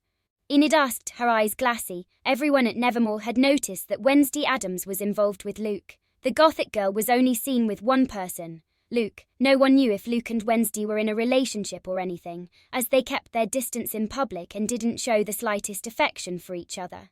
This was mainly because both of them disliked showing affection publicly, and Luke was also bound by the promise he made to Enid. "No, that's not it. I just care about you," Luke said quickly. "I don't want you to get hurt," he added, gently touching Enid's cheek and wiping away the tears that were about to fall. Part of this was true. On the other hand, he didn't want to face his feelings and make a decision. "Oh, is that it?" Enid said, relieved, touching Luke's hand with hers and enjoying the warmth of his hand on her skin. "Don't worry, I can take care of myself." "I'll prove it to you tomorrow," Enid added. "Okay, just be careful," Luke said with a soft smile as he watched Enid. Enid still hadn't done her training, so Luke accompanied her for an hour. It was fun training with her, and it had been a while since he last did. Afterward, they each went back to their rooms. Luke's last meal before the eclipse was pizza while watching the old movie Planet of the Apes with Xavier and Ajax, who also knew about the possible attack the next day. "One last meal to remember, if we die tomorrow." "I won't regret it," Xavier commented with a grin. "Don't be so dramatic. We have the teachers and the agent on our side. It won't be like last year on Raven Island," Ajax said, not as relaxed as his friend. His girlfriend had died during last year's attack. "We'd better get some sleep." "Tomorrow will be a long day," Luke said, turning off the TV. The other two nodded, and within minutes they were all sleeping in complete darkness. Chapter 110, Bloody Moon Eye. Sunday, April 20, 2022, 7:00 p.m. The small town of Jericho was surrounded by dense forests and rolling hills. On one of these hills was the cemetery, Harmony Hill. The cemetery was located at the top of the hill on the western edge of the town, far from the center. An iron gate welcomed visitors to the cemetery. If you ventured along the gravel paths, you would see the usual sights in a cemetery. Granite tombstones, some covered in moss and others etched with names that had withstood the passage of time. Wilted flowers and faded offerings adorned some graves, while others lay forgotten, overgrown with grass and weeds. The cemetery was not empty. 5 hooded figures wearing black cloaks stood along one of the paths near the mausoleums. 2 of the hooded figures sat on the steps of the mausoleums, while 2 others leaned against the cold wall of the funeral monument. The tallest hooded figure was walking slowly, their gaze absorbed in a book open halfway, held between both hands. He would read the book for a second and look up, observing some red lines drawn on the stone path. "Atlas, this is the 8th time you've checked. The layout is perfect, an inverted pentagram," Sabrina complained, glancing at the clock on her phone. It was almost sunset, and the lunar eclipse was approaching. "It's not just a simple inverted pentagram, girl," Atlas replied, barely paying attention to Sabrina's complaints. He had grown used to how whiny his boss's daughter could be. "Everything is in order," Atlas thought, closing the book and tucking it into one of the inner pockets of his robe. "It's time to act. You 4, along with the Hyde, will kill 2 normies and lure the outcast cop. You must lead him to the teleportation circle we set up. Remember, don't try to fight him. You're no match for him," Atlas said in a calm tone. "Yeah, we know the plan," Sebastian replied. They had been planning it for over a month, and it was ingrained in his mind. "Tyler will be happy to finally kill and get revenge on his fake mother," Sabrina said with an amused smile. "Since Marilyn died, they have taken care of Tyler and told him what had happened." Sabrina used her red aura and emotionally manipulated him. It was very easy for her. Tyler was a psychopath, and his emotions were extremely unstable, especially after learning about the death of his master. "With the drug we'll give him, I'm sure he'll take several people to the grave before they defeat him," Amaranth said with a giggle. "The Heights' role will be crucial in the attack on Nevermore. Don't give him the drug until that moment. We need a big distraction to steal the Book of Shadows and kidnap Wednesday Addams," Atlas said, and the others nodded. "Once you deal with the agent, send me the signal. I'll start the ritual and we'll attack Nevermore with the Indeed. You all must take the hide and the mutilated parts to Raven Island." "Now go," Atlas ordered. Sabrina and the others started running. Their movements were quick and agile. In no time they left the cemetery and began descending the hill. "Are we going to attack Nevermore with an army of the Indeed?" Dakin asked, still in disbelief at what was about to happen. He hadn't known about these plans until after Marilyn died, and he stopped watching over Tyler. Since then he had spent more time with the group and learned what they were doing in Jericho's cemetery. He didn't understand why they were going to such lengths to revive Crackstone with an army of the Indeed. It would be easier to kill Luke in a combined attack with the 5 of them plus the hide. Why bother reviving the demonic normie to do the job? It only increased the chances of being discovered, and the punishment would be worse if it was revealed they had revived Crackstone. As for giving Marilyn a bit of support in exchange for having her kill Luke using the hide she controlled, or by reviving Crackstone, it seemed more logical. That way, they wouldn't be so involved in the whole ordeal. It was like paying a third party to handle the job. But now it wasn't that way. Those are my father's orders. Just follow the plan, Sebastian said, not uttering another word. In a few minutes they arrived at a rundown cabin where Tyler was waiting. When Sabrina and the others left the cemetery, Atlas pulled a nearly flat circular device from his sleeve. The device fit in his palm. It wasn't very large. He pressed a button and a 3-dimensional figure was projected. This device allowed for holographic calls, a technology exclusive to psychic families. Master, Atlas greeted respectfully, a stark contrast to how he spoke to Sabrina and the others. Atlas, is the plan in motion? The 3D figure spoke. Its tone was rough and calm. The face was not very distinguishable, as the hologram had a semi-transparent bluish tint. Yes, Master, everything is going according to plan. Soon your children and their followers will send the outcast cop away.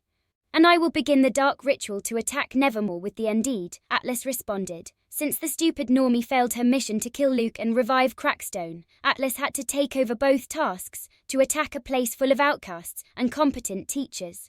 He couldn't do it with his current strength and numbers. Thus, Atlas had a new task. Through a ritual from a witchcraft book, he must revive the cemetery's corpses and attack Nevermore. He had been working on this for some time. It was difficult to work at night without the ritual marks being noticed by the normies who worked there. But he managed to persuade them with his Gorgon power. A problem has arisen, said the rough voice, belonging to Sabrina's father, Elliot Spellman. What happened? Atlas asked, surprised. It was rare to hear his master mention a problem. He always had everything under control. That boy Luke Poe knows they're there. He filed a report with the outcast police, Elliot responded, taking a calm sip from his glass. What? Impossible. Not even the outcast police found us until that normie died. Wait, was he involved in capturing the normie?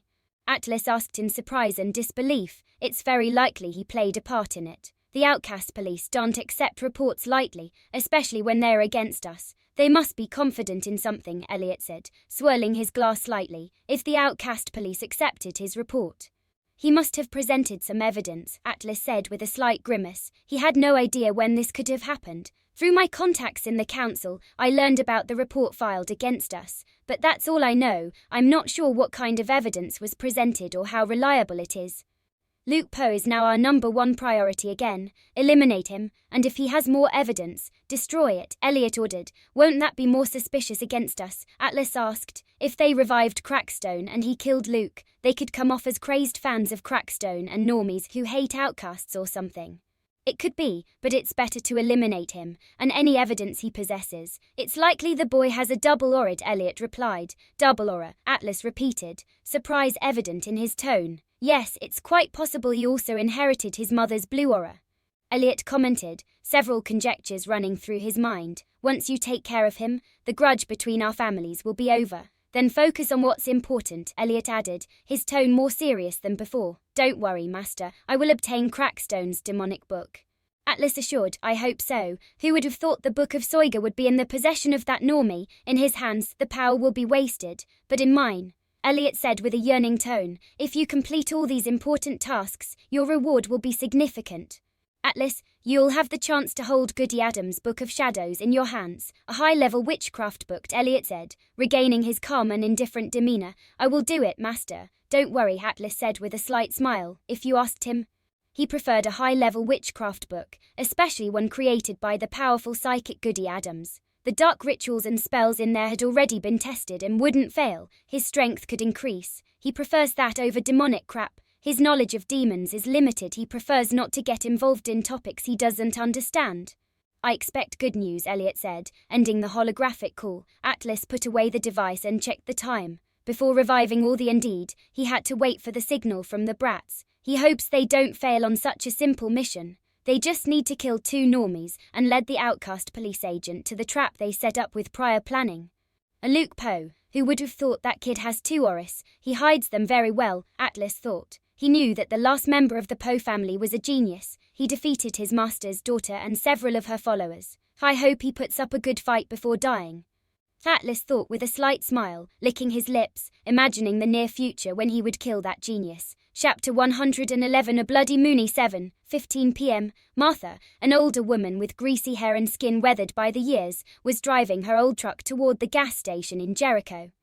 The vehicle, full of dents and rust, squealed as it stopped next to one of the fuel pumps. As she got out, Martha shook her skirt and noticed the police patrol car parked nearby. Next to the vehicle, Officer Richie Santiago, a large-built woman with short black hair, watched the scene with attentive eyes. She was waiting for her partner to finish buying his cheap cigarettes and the overly sugary donuts he always had at this time as a snack. While Martha began fueling up her truck, she looked up and waved at Richie. "Hey, Richie, are you ready for the lunar eclipse?" asked Martha, her voice raspy from years of smoking. Richie nodded, her dark eyes showing a mix of interest and concern. "Yes, they say it's one of the longest we've had in decades. Are you going to watch it, Martha?"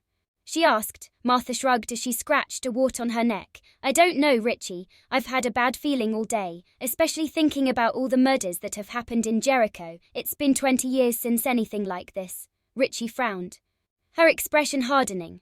The last person to go missing was Sheriff Donovan's son. Everyone assumed he was dead. "We're all on high alert. Don't worry, Martha. We're doing everything we can to catch the culprit," Richie said, trying to sound as convincing as possible. But her tone was doubtful. "Culprit? I'll tell you what I think," Martha said, leaning forward, bracing herself on her forearms. "I think it's been those strange kids from Nevermore, devil worshippers. Why do you think they steal parts of their victims' bodies?" "For unholy rituals, I'm sure of it," Martha whispered. "Satan worshippers in Jericho. Don't be ridiculous, Martha. We all know those teenagers are odd, but that's all they are, teenagers. They wouldn't be able to escape our search. The killer knows what they're doing to avoid being caught." Richie replied with a slightly nervous laugh. She couldn't deny that the eerie academy hidden in the woods gave her the creeps. "You're young, but many years ago, strange things happened here, and there's only one coincidence with that time," Martha said in a solemn tone.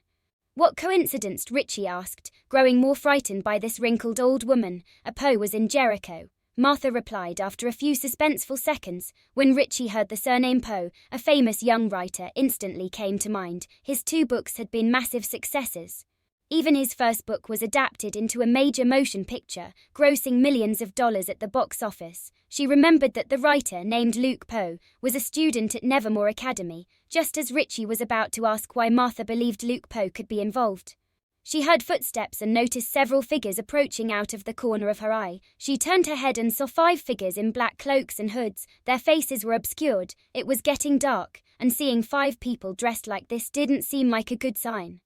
"Who are you? Identify yourselves," Richie shouted, reaching for her revolver. These people gave her a bad feeling. For some reason, she felt an indescribable fear, a sharp pang down her spine. Could Martha be right? Was there more than one killer, and were they Satan-worshipping students from that strange school? She quickly drew her gun and aimed at the hooded figures. "Don't take another step, or I'll shoot," Richie yelled tensely as the figures continued to walk without saying a word. Just as Richie was about to fire, a calm, firm voice broke the silence. "Calm down. Officer, we're just tourists. No hostility here," said Sabrina, emerging from the group. Her words carried a hypnotic, soothing power as if she were an old friend of Richie's. The fear and sweat that had covered Richie vanished instantly. A wave of immense calm washed over her. Easing her tension, "Lower your weapon and come closer to me," Sabrina continued, her voice like a soft, enchanting lullaby. Under the spell of Sabrina's words, Richie obeyed without question. Slowly, she lowered her gun and walked toward Sabrina, as if hypnotized. As she got closer, Richie could clearly see Sabrina's face, angelic and serene. Sabrina extended her delicate hands, nails painted a deep red, and placed them on Richie's cheeks, who was taller than her. "Very good, thanks for understanding," Sabrina said with a charming smile, her gaze gleaming with a mixture of compassion and coldness. "Thank you," Richie replied, still in a half-trance. Suddenly, Sabrina exerted an immense force with both hands. In one brutal, swift motion, she twisted Richie's neck, making her head turn completely backward. A sharp crack echoed in the air. Richie collapsed to the ground, dead, her eyes wide open in an expression of disbelief. "Ha ha ha. It's so fun and easy to manipulate normies." Sabrina laughed, her voice controlled and amused. Martha, paralyzed by horror, dropped the fuel hose and stepped back, unable to tear her gaze away from Richie's lifeless body. Sabrina turned toward Martha with a smile that now seemed far more sinister. Martha trembled as she saw Sabrina's angelic smile. She looked like a young girl. No older than 15, she couldn't see her face clearly because of the hood. A taller hooded figure began walking toward Martha, who remained frozen in place. Her legs felt like jelly. Was this the end of her life? Well, at least she had lived past 60. Though her life hadn't been much. Please no, Martha begged, but the hooded figure didn't hear her and kept walking. Sebastian, with strength far beyond that of an average human, extended his hand toward Martha. Without any apparent effort, he grabbed her arm and, in a brutal motion, tore it from her body. A blood-curdling scream filled the night air, echoing across the gas station. Blood gushed from the stump where her arm once was, but Sebastian didn't stop. With the same relentless force, he repeated the process with her other arm. Martha now collapsed on the ground and could barely breathe between her screams of pain and the rapid blood loss. Her face had gone pale, and her eyes were filled with agony and terror. Sebastian then crouched down, grabbing one of her legs, without hesitation. He ripped off one and then the other, leaving Martha with a bleeding, dismembered torso on the ground. The hooded figures needed her torso for the resurrection ritual of Crackstone. "Please kill me," Martha said with difficulty, her voice agonized, as she hovered on the brink of unconsciousness from the pain and blood loss. Sebastian, without uttering a word, grabbed Martha by the hair with force and tore her head off with the same brutal strength as before. "Torso secured," Sebastian said inferently, tossing the head to the ground and grabbing Martha's torso. "Here too, part secured," Amaranth said as she mutilated a part of Richie's body. Sabrina didn't want to soil her hands with the dirty blood of a normie. "There are 2 normies in the gas station who saw everything," Deacon remarked, his voice unaffected by the brutal murder. He approved of what his companions had done to the normies. "That's good. They'll alert the others, and the outcast cop in Jericho will follow our trail. The blood from this torso will lead them right to us," Sebastian said. Richie's partner had witnessed the entire scene, his face frozen in terror. He was hiding behind the counter with the gas station employee, who was crying and repeating softly, "I'm sorry, Mom." 7:25 p.m. in a bar not far from the gas station. Anthony sat at a secluded table, drinking a beer and smoking. "No movement and the eclipse is almost here. I should head back," Anthony thought. Slightly annoyed, he'd been searching for clues around Jericho but found nothing. The murders had stopped since the disappearance of the Huff hide. If what the poke had said was true, had the Spellmans left Jericho, they no longer had Laurel Gates, the person who was supposed to take all the blame. She was dead. If they revived Crackstone and their identities were revealed, which was very likely, Anthony would make the Spellmans pay. You can't just go around reviving demonic normies out of a grudge and drag an entire outcast educational institution into it. If they wanted to kill Luke, so be it, but not by murdering innocent outcasts. Anthony believed Luke's story. He had heard the incriminating recordings of that faceless one called Deacon. But with today's technology, it was possible to create fake audios. Though he didn't think that was the case here, still, bureaucracy was a pain. So they kept waiting for his partner Claire to arrive with the device to review the memories Luke had extracted. He extinguished the last of his cigarette in the ashtray and was about to stand up to head back to Nevermore when the radio on his table crackled. "I need urgent help at the main gas station," said a frantic, stammering voice. "5 hooded figures have murdered Officer Richie and Martha. I repeat, we need reinforcements immediately." Anthony's expression hardened upon hearing the message. He quickly stood up and headed toward the exit of the bar. As he left the bar, he began to run at an incredible speed, like a superhuman straight out of a movie. 2 murders. Just what they need for the ritual, Anthony thought, his brow furrowed and a growing sense of dread as he got closer to the gas station. Chapter 112, Bloody Moon EV 7:40 p.m. Anthony arrived at the gas station. Before the Jericho police patrols, a corpse was lying near the gas pump. The terrifying part was that the corpse had its head facing the opposite direction it should. And there was a hole near the chest on the side of the heart. Another gruesome detail was that near the body, there were 2 arms, 2 legs and a bloodied head on the ground, scattered as if they were pieces of a Lego set. Those bastards, a torso and a heart. Anthony thought as he began to follow the very noticeable blood trail. It looked like a path of blood guiding him. It could be a trap, but he had no choice but to follow. He trusted his strength and couldn't allow them to complete the ritual on the blood path. When he reached a corner illuminated by a flickering light bulb, he found 2 more bodies. The corpses were completely burned. One corpse was tall and the other smaller, like a child. None of the bodies had any mutilated parts. They killed them just for fun, Anthony thought, giving a glance at the corpses before continuing. The blood trail was becoming thinner and leading farther away from town. The blood trail led him to the Jericho landfill. It was located at the northern edge of the town and spanned 3 kilometers. Anthony entered the landfill, which was desolate and filled with heaps of waste emitting an unbearable stench. Anthony moved cautiously, his senses heightened, aware of every sound and movement around him. In a small shed, the door stood open, covered in blood. Did they kill the landfill manager too? Anthony wondered. If luck had been on that old normie's side, he would have left before the hooded figures arrived at the dump. He entered the shed and his guess was right. An old hunched man lay lifeless on a table. His eyes wide open and filled with terror, he left the shed and continued his search. Upon reaching the center of the landfill, he noticed something strange on the ground, an intricate circle drawn with arcane symbols, illuminated by black candles placed at each cardinal point. The circle was medium-sized, a teleportation circle, Anthony thought, frowning. He realized what it meant. However, he didn't have time to think. A monster with large round and reddish eyes, its head disproportionately large compared to its body, leapt at Anthony with a deafening roar.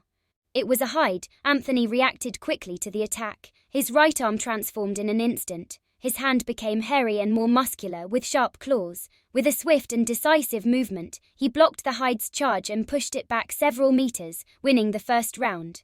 "There's the Huff hide, its strength is no joke," Anthony thought, feeling his arm tremble slightly. Before he could continue his fight with the hide, another identical monster emerged from the trash and lunged at him. "2 hides," Anthony murmured, surprised to see the 2 ugly monsters charging at him. He quickly figured it out. The hybrid shapeshifts and vampire. The hide's goal was obvious: to push him toward the teleportation circle, which faintly glowed on the ground from the candlelight. This time Anthony transformed both arms, with a growl of effort. He defended himself from both hides, pushing them back with his tremendous strength. Before Anthony could move away from the circle, 2 hooded figures emerged from the shadows. Their faces were hidden beneath their hoods, but Anthony could make out a reddish glow around their eyes. In an instant, fire rays shot out from the eyes of both hooded figures. The speed was incredible. Reacting quickly, Anthony had no choice but to cross his arms in an X shape to shield himself. He tensed his muscles, which hardened. His skin became as tough as steel.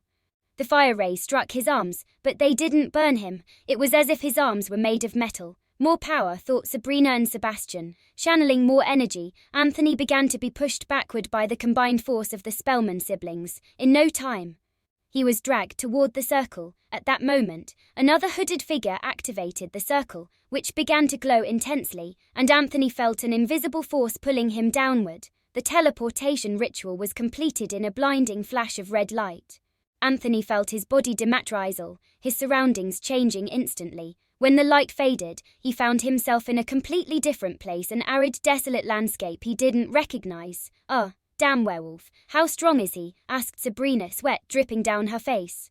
She had never thought that her fire ray could be resisted by 2 simple arms, especially since her brother had also shot at the outcast cop. Sebastian said nothing. He simply wiped the sweat from his forehead, frowning. The presence of that outcast cop reminded him of Atlas's strength he had not yet attained. "The good thing is, we completed the mission," said Amaranth, breathing heavily as she shifted back into her beautiful human form. Tyler also reverted to his human form, his face covered in sweat. He felt pain in his hand where the werewolf had struck him. He hadn't known anyone could possess more physical strength than him. He thought of Luke, but knew that Luke used strange powers. It wasn't purely physical strength. However, both Luke and Wednesday scared him more. Their presence was eerie and sinister. "I've already informed Atlas," said Daikon. "Good, let's grab the mutilated parts and head straight to Nevermore," said Sebastian. Everyone nodded and began to move. The Jericho landfill returned to darkness and silence as the moon began to rise in the night sky. 8:00 p.m. The night was steeped in palpable tension as the blood moon eclipse reached its peak, bathing Jericho's cemetery in a crimson glow. The moon, fully covered by the earth's shadow, shone with a sinister red hue, casting an eerie light over the tombstones and mausoleums. Atlas stood at the center of the cemetery, patiently waiting with his eyes closed. The lines of the pentagram, which spanned the entire graveyard, were drawn in animal blood, and at each cardinal point, a different animal head was placed, its empty eyes staring into nothingness. "They did it," Atlas murmured, slowly opening his eyes. From his robe he pulled out a worn book, its yellowed pages filled with dark spells and incantations.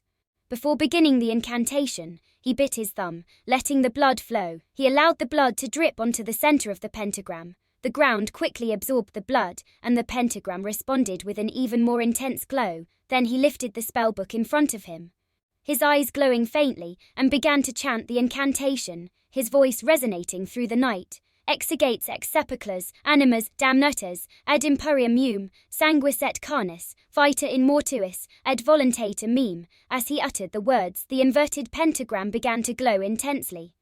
Each line traced with animal blood shining with a dark red hue. The animal heads placed at the cardinal points seemed to momentarily come to life, their mouths opening in a silent scream. The ground beneath Atlas' feet began to tremble, and a thick spectral fog rose from the earth, enveloping the tombs in a shroud of darkness. The sound of cracking bones and shifting dirt grew louder as the dead began to answer his call. Gravestones shifted, and skeletal hands started to emerge from the soil. The corpses, in various stages of decomposition, rose from their graves, their empty eyes glowing with malevolent light. Atlas continued chanting, his voice now a blend of raw power and absolute control. Ad me veni, ed imperia meum, sub imperio lune sanguinian, resurgitit et parati. The blood moon hanging in the sky like an ominous omen seemed to intensify its red light. The reanimated dead now stood in formation before Atlas, awaiting his commands. The blood moon always amplifies power, Atlas thought with a faint smile as he observed his army of undead. It had been a long time since he could enjoy himself like this. It's time to fulfill my master's orders, Atlas said as he began to lead the undead toward Nevermore. The people of Jericho were spared from witnessing the army of the dead, as the path led through the forest, avoiding the town entirely. Chapter 113. Bloody Moon of 8:30 p.m. Nevermore was bathed in the red light of the blood moon. The Gothic school looked much more terrifying with the red rays of the strange lunar eclipse that was happening that night. The school grounds were completely silent. Even in the 4 dormitories, no fly was buzzing, and they were in darkness. This abandonment in a school that houses hundreds of students was due to one reason: the lunar eclipse. Over a month ago, the botany teacher died, and few know the truth behind her death. With the evidence Luke gathered about Laurel Gates, Crackstone's resurrection, and the hooded figures helping Laurel behind the scenes, Larissa had a meeting with the board members, and they made a decision. All students were required to return home on the day of the eclipse.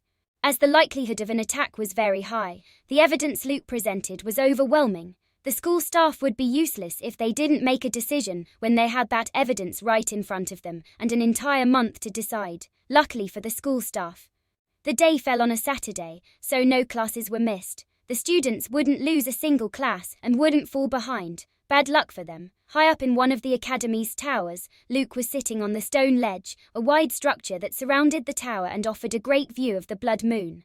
Luke's feet dangled over the void as he lazily watched the blood moon. Next to him, standing on the same ledge, was Wednesday. Her slim pale figure gazed at the peculiar moon, a colour she liked very much, though she preferred it thicker. The two of them were the only students who had stayed at Nevermore tonight.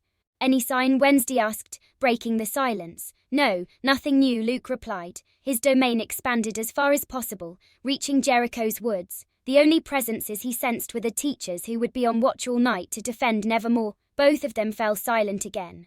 Watching, she was the only one who stayed, Luke thought, looking at Wednesday's upright figure as she observed the red moon. All the other students had left on several buses back to their homes. Enid, Xavier, Ajax, Yuko, Bianca, etc. If you wanted to stay and defend the school against a possible attack, you could, but 99 of parents decided their children should return home. He didn't blame Xavier and Ajax. The buses arrived in the morning, and their parents had already decided for them that they had to go back. The school authorities had to give some explanations as to why they decided to evacuate the students.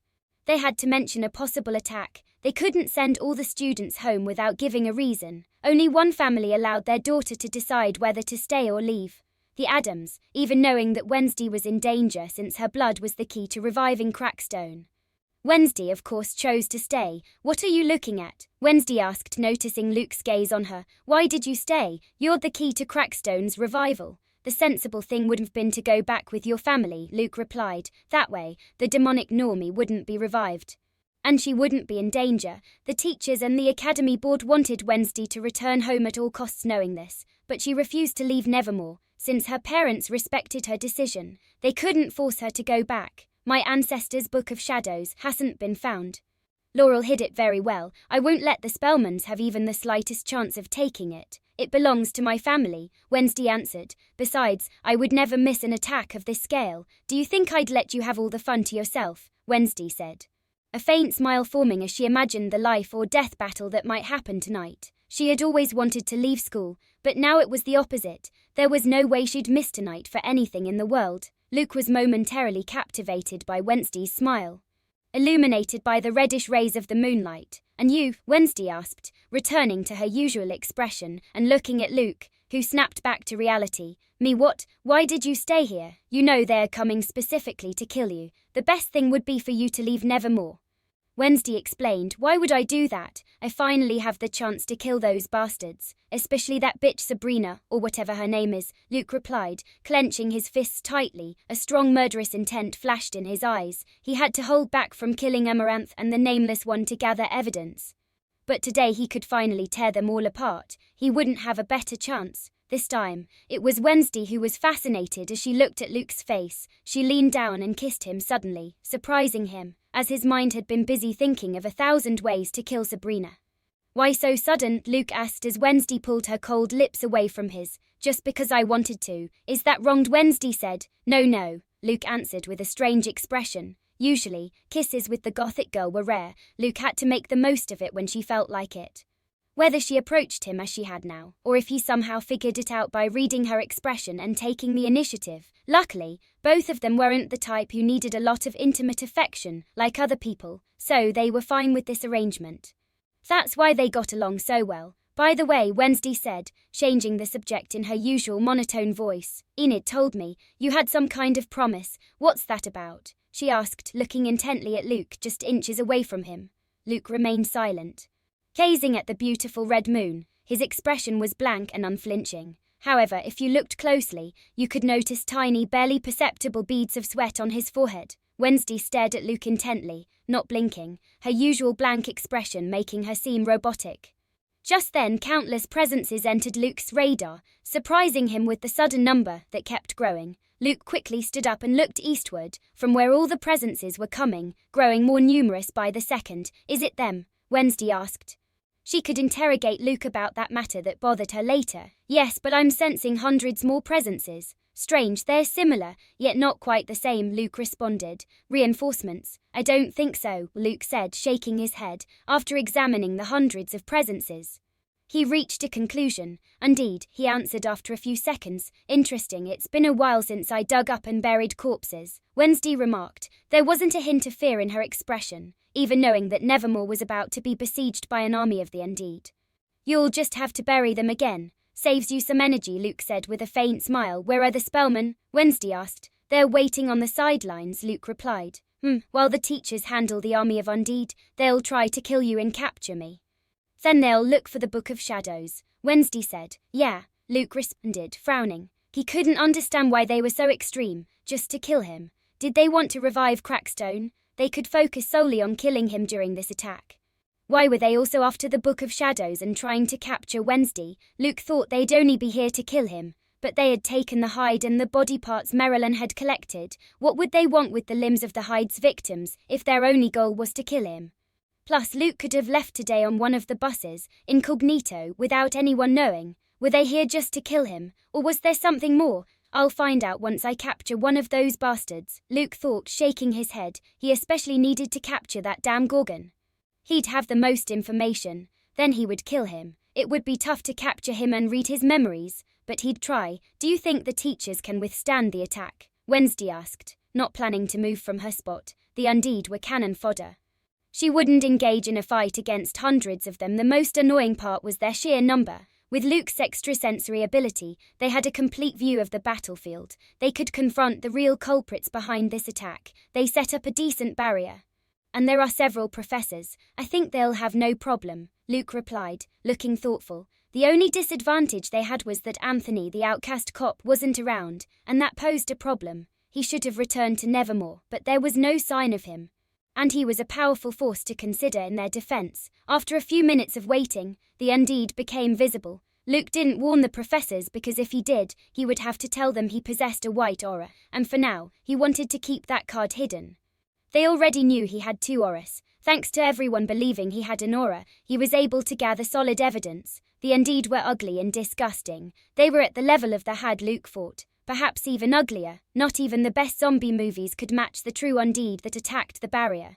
They were decomposed corpses, a mix of rotting flesh and damp earth. Torn hanging skin revealed putrid muscles and yellowed bones, with patches of flesh falling away with every movement. Some still retained tattered pieces of clothing, now covered in mud and dried blood, while others were naked, exposing their bodies mutilated by death and decay. The Undead surrounded Nevermore. The only thing separating them from the academy grounds was the large barrier that continued to withstand the siege. The barrier was not only defensive, it disintegrated the attackers within seconds.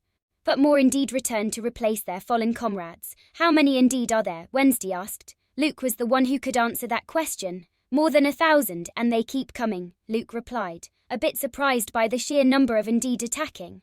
It makes sense. They must have used the main cemetery of Jericho to revive all these Undead. A cemetery in a small town like this should be about 2 hectares in size, maybe 3. Each grave occupies around 2 to 3 square meters. If we assume each grave occupies 3 square meters, there could be 666 graves in 2 hectares. So that would be the approximate number of Undead attacking Nevermore tonight, Wednesday said without changing her expression at all. Whoa. You should tell that information to the professors, Luke said, his face showing a strange expression.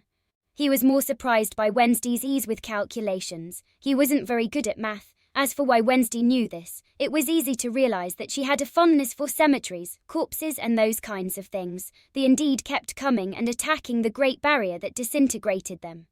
But it was of little use against such overwhelming numbers. It was only a matter of time before the barrier fell, and the thousands of Undead would besiege Nevermore from all sides. The professors wore grimaces on their faces, but they did not seem worried about the Undead.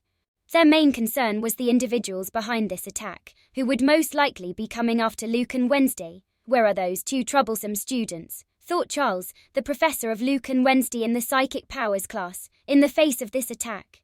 It was best to keep Luke and Wednesday close by to protect them, but they had disappeared. Unfortunately, he wasn't a clairvoyant psychic, so he couldn't locate them. The professors began to move, covering the most important positions from where the Undead would enter after breaching the barrier. Finally, the barrier could not hold any longer and shattered, allowing the Undead to charge furiously toward Nevermore. Chapter 114. A bloody moon v 8:45 p.m. A zombie attack, exclaimed Xavier in astonishment from behind his bush, in front of his eyes. He saw hundreds of creepy zombies running toward Nevermore. Not even the zombies from Black Ops 3 are this ugly, commented Ajax, who, like his friend, had a surprised expression. Gross. Their skin and muscles are falling off as they run, said Diviner with a disgusted expression. How are we going to get to Nevermore without drawing the attention of these zombies? Asked Yoko, adjusting her black sunglasses. We'll carve a path through them, Enid responded with a frown, as her multicolored nails turned into sharp claws. The group of 5 had jumped off the moving buses earlier this afternoon before leaving Nevermore. They needed the help of their classmates to avoid being seen and noticed by the drivers who were taking them back home. Calm down, Enid. Our goal is to find that hide so you can defeat it, said Yoko, placing her hand on Enid's shoulder. Her friend had told her about the promise she made to Luke, so she decided to help her. She considered it dangerous for her friend to fight that monster, but it was impossible to change her mind. We should have gotten back to school earlier, commented Ajax. They would have found us and sent us home, said Xavier. Stop talking nonsense. Let's find the area with the least concentration of zombies, said Enid, standing up and starting to walk as cautiously as possible to avoid being seen by the zombies. Sorry for her behavior. The red moon makes her much more aggressive. She could transform at any moment, said Yoko, getting up and following Enid. Xavier and Ajax shrugged and followed the girls. They had come to help Luke. They didn't quite understand why Enid, his ex-girlfriend, was here. But the more people they had, the better. At the same time, not far away, Luke and Wednesday were moving across the rooftops of the Gothic Academy with great agility. Hundreds of zombies had breached the barrier. From the rooftops, they could see a swarm of black dots attacking and lunging at the teachers, who were killing them mercilessly. The teachers are strong, thought Luke as he watched a professor, transformed into a werewolf smashing zombies left and right. However, the zombies had fulfilled their purpose. All the teachers were busy, fighting off the Undead. The air already reeked of a putrid stench. The Hyde, the half-breed, and the faceless one are heading toward the north area, Luke informed Wednesday. Due to the overwhelming number of presences, he hadn't noticed Enid, Xavier and the others. It was too much information, and his focus was on the main enemies. They must be the second distraction. Classic. Where's the Gorgon? Wednesday asked. Luke focused, searching for the other three presences. He noticed two moving together at a moderate pace, already near the main pentagonal courtyard. They had passed the line of teachers.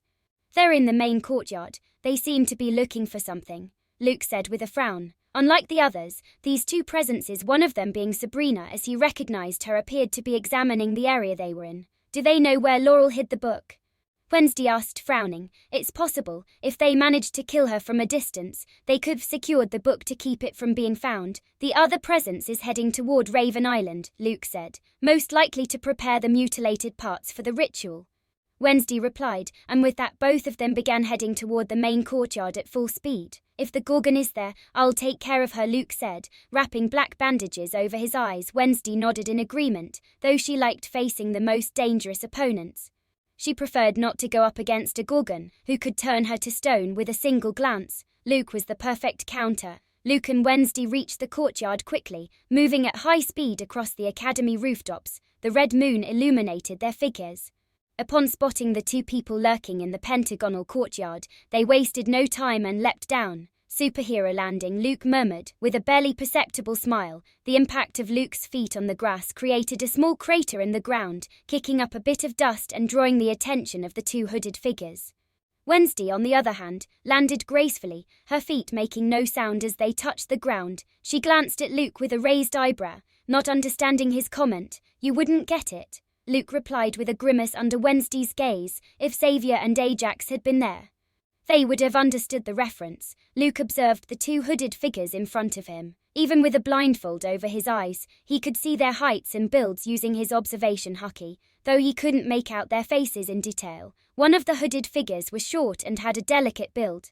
Luke already knew it was that bitch Sabrina Spellman, or whatever her real name was. The other figure was extremely tall, around 8 feet. He was muscular with a massive and imposing frame. Both figures wore black cloaks and hoods to hide their faces. So, it's Elliot's bootlicking Gorgon and his daughter, who's already failed twice. Hi Sabrina, long time no see, Luke remarked with a slight smile. Sabrina and Atlas were momentarily taken aback by Luke's statement and sudden appearance. After processing Luke's comment, Sabrina gritted her teeth in fury, but before she could speak, Atlas spoke up. Luke Poe, finally we meet. You saved me the trouble of looking for you by coming here on your own. Thanks, said Atlas. You're welcome. You helped me a lot too by launching this massive attack on Nevermore.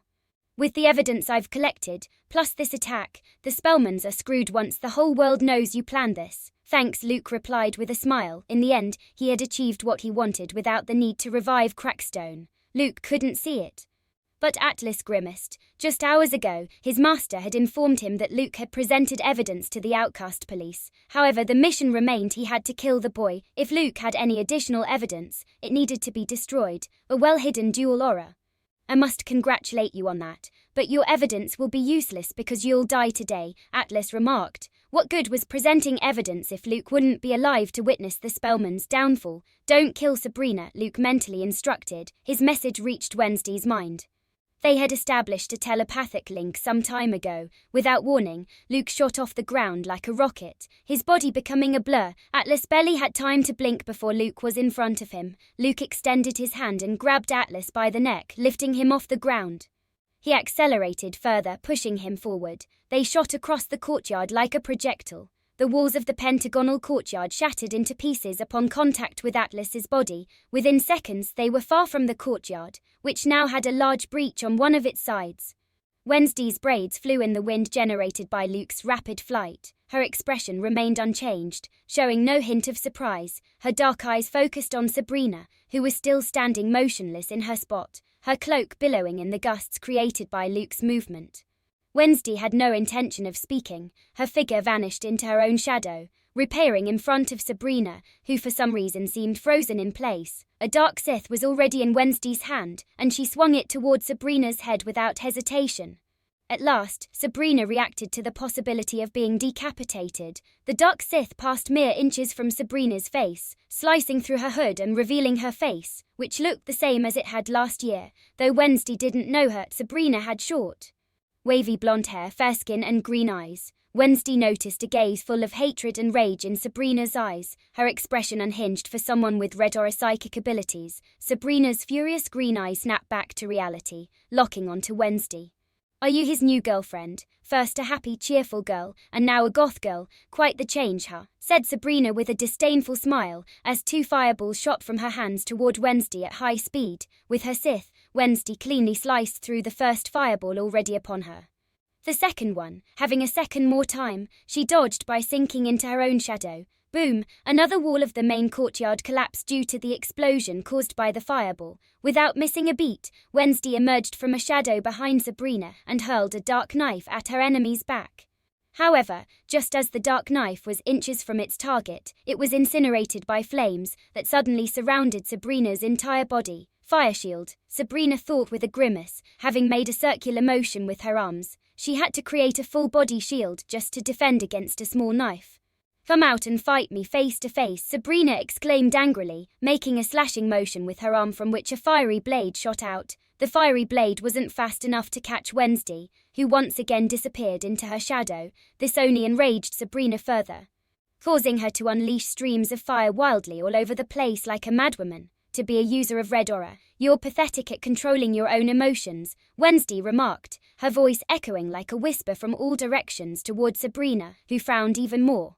Sabrina's psyche was not in the best state at the moment. For the past 2 years her life had been a disaster, failed in the mission given to her by her father, lost for the first time in her life, had to live among outcast people she considered despicable, and then living in a rundown house for months when she had lived in luxury her entire life. As the fight continued, the courtyard was in worse condition. Fire was everywhere, and several walls were destroyed. Sabrina already had several cuts on her body left by Wednesday and her stealthy attacks.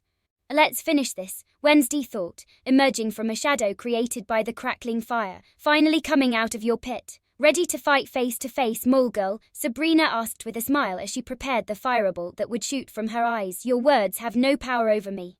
You should greatly improve your red aura if you want to affect me, and I doubt you can," Wednesday said, noticing the hypnotic power of Sabrina's words. She had been perfectly in control of her emotions since she was a child. Only 2 events had caused her emotions to fluctuate: when her pet scorpion died, and everything she experienced with Luke. After saying that, she extended her hand, and a scythe of darkness began to form. Unlike the previous scythe she had materialized, the handle was much longer and thinner, with a fluid and precise motion.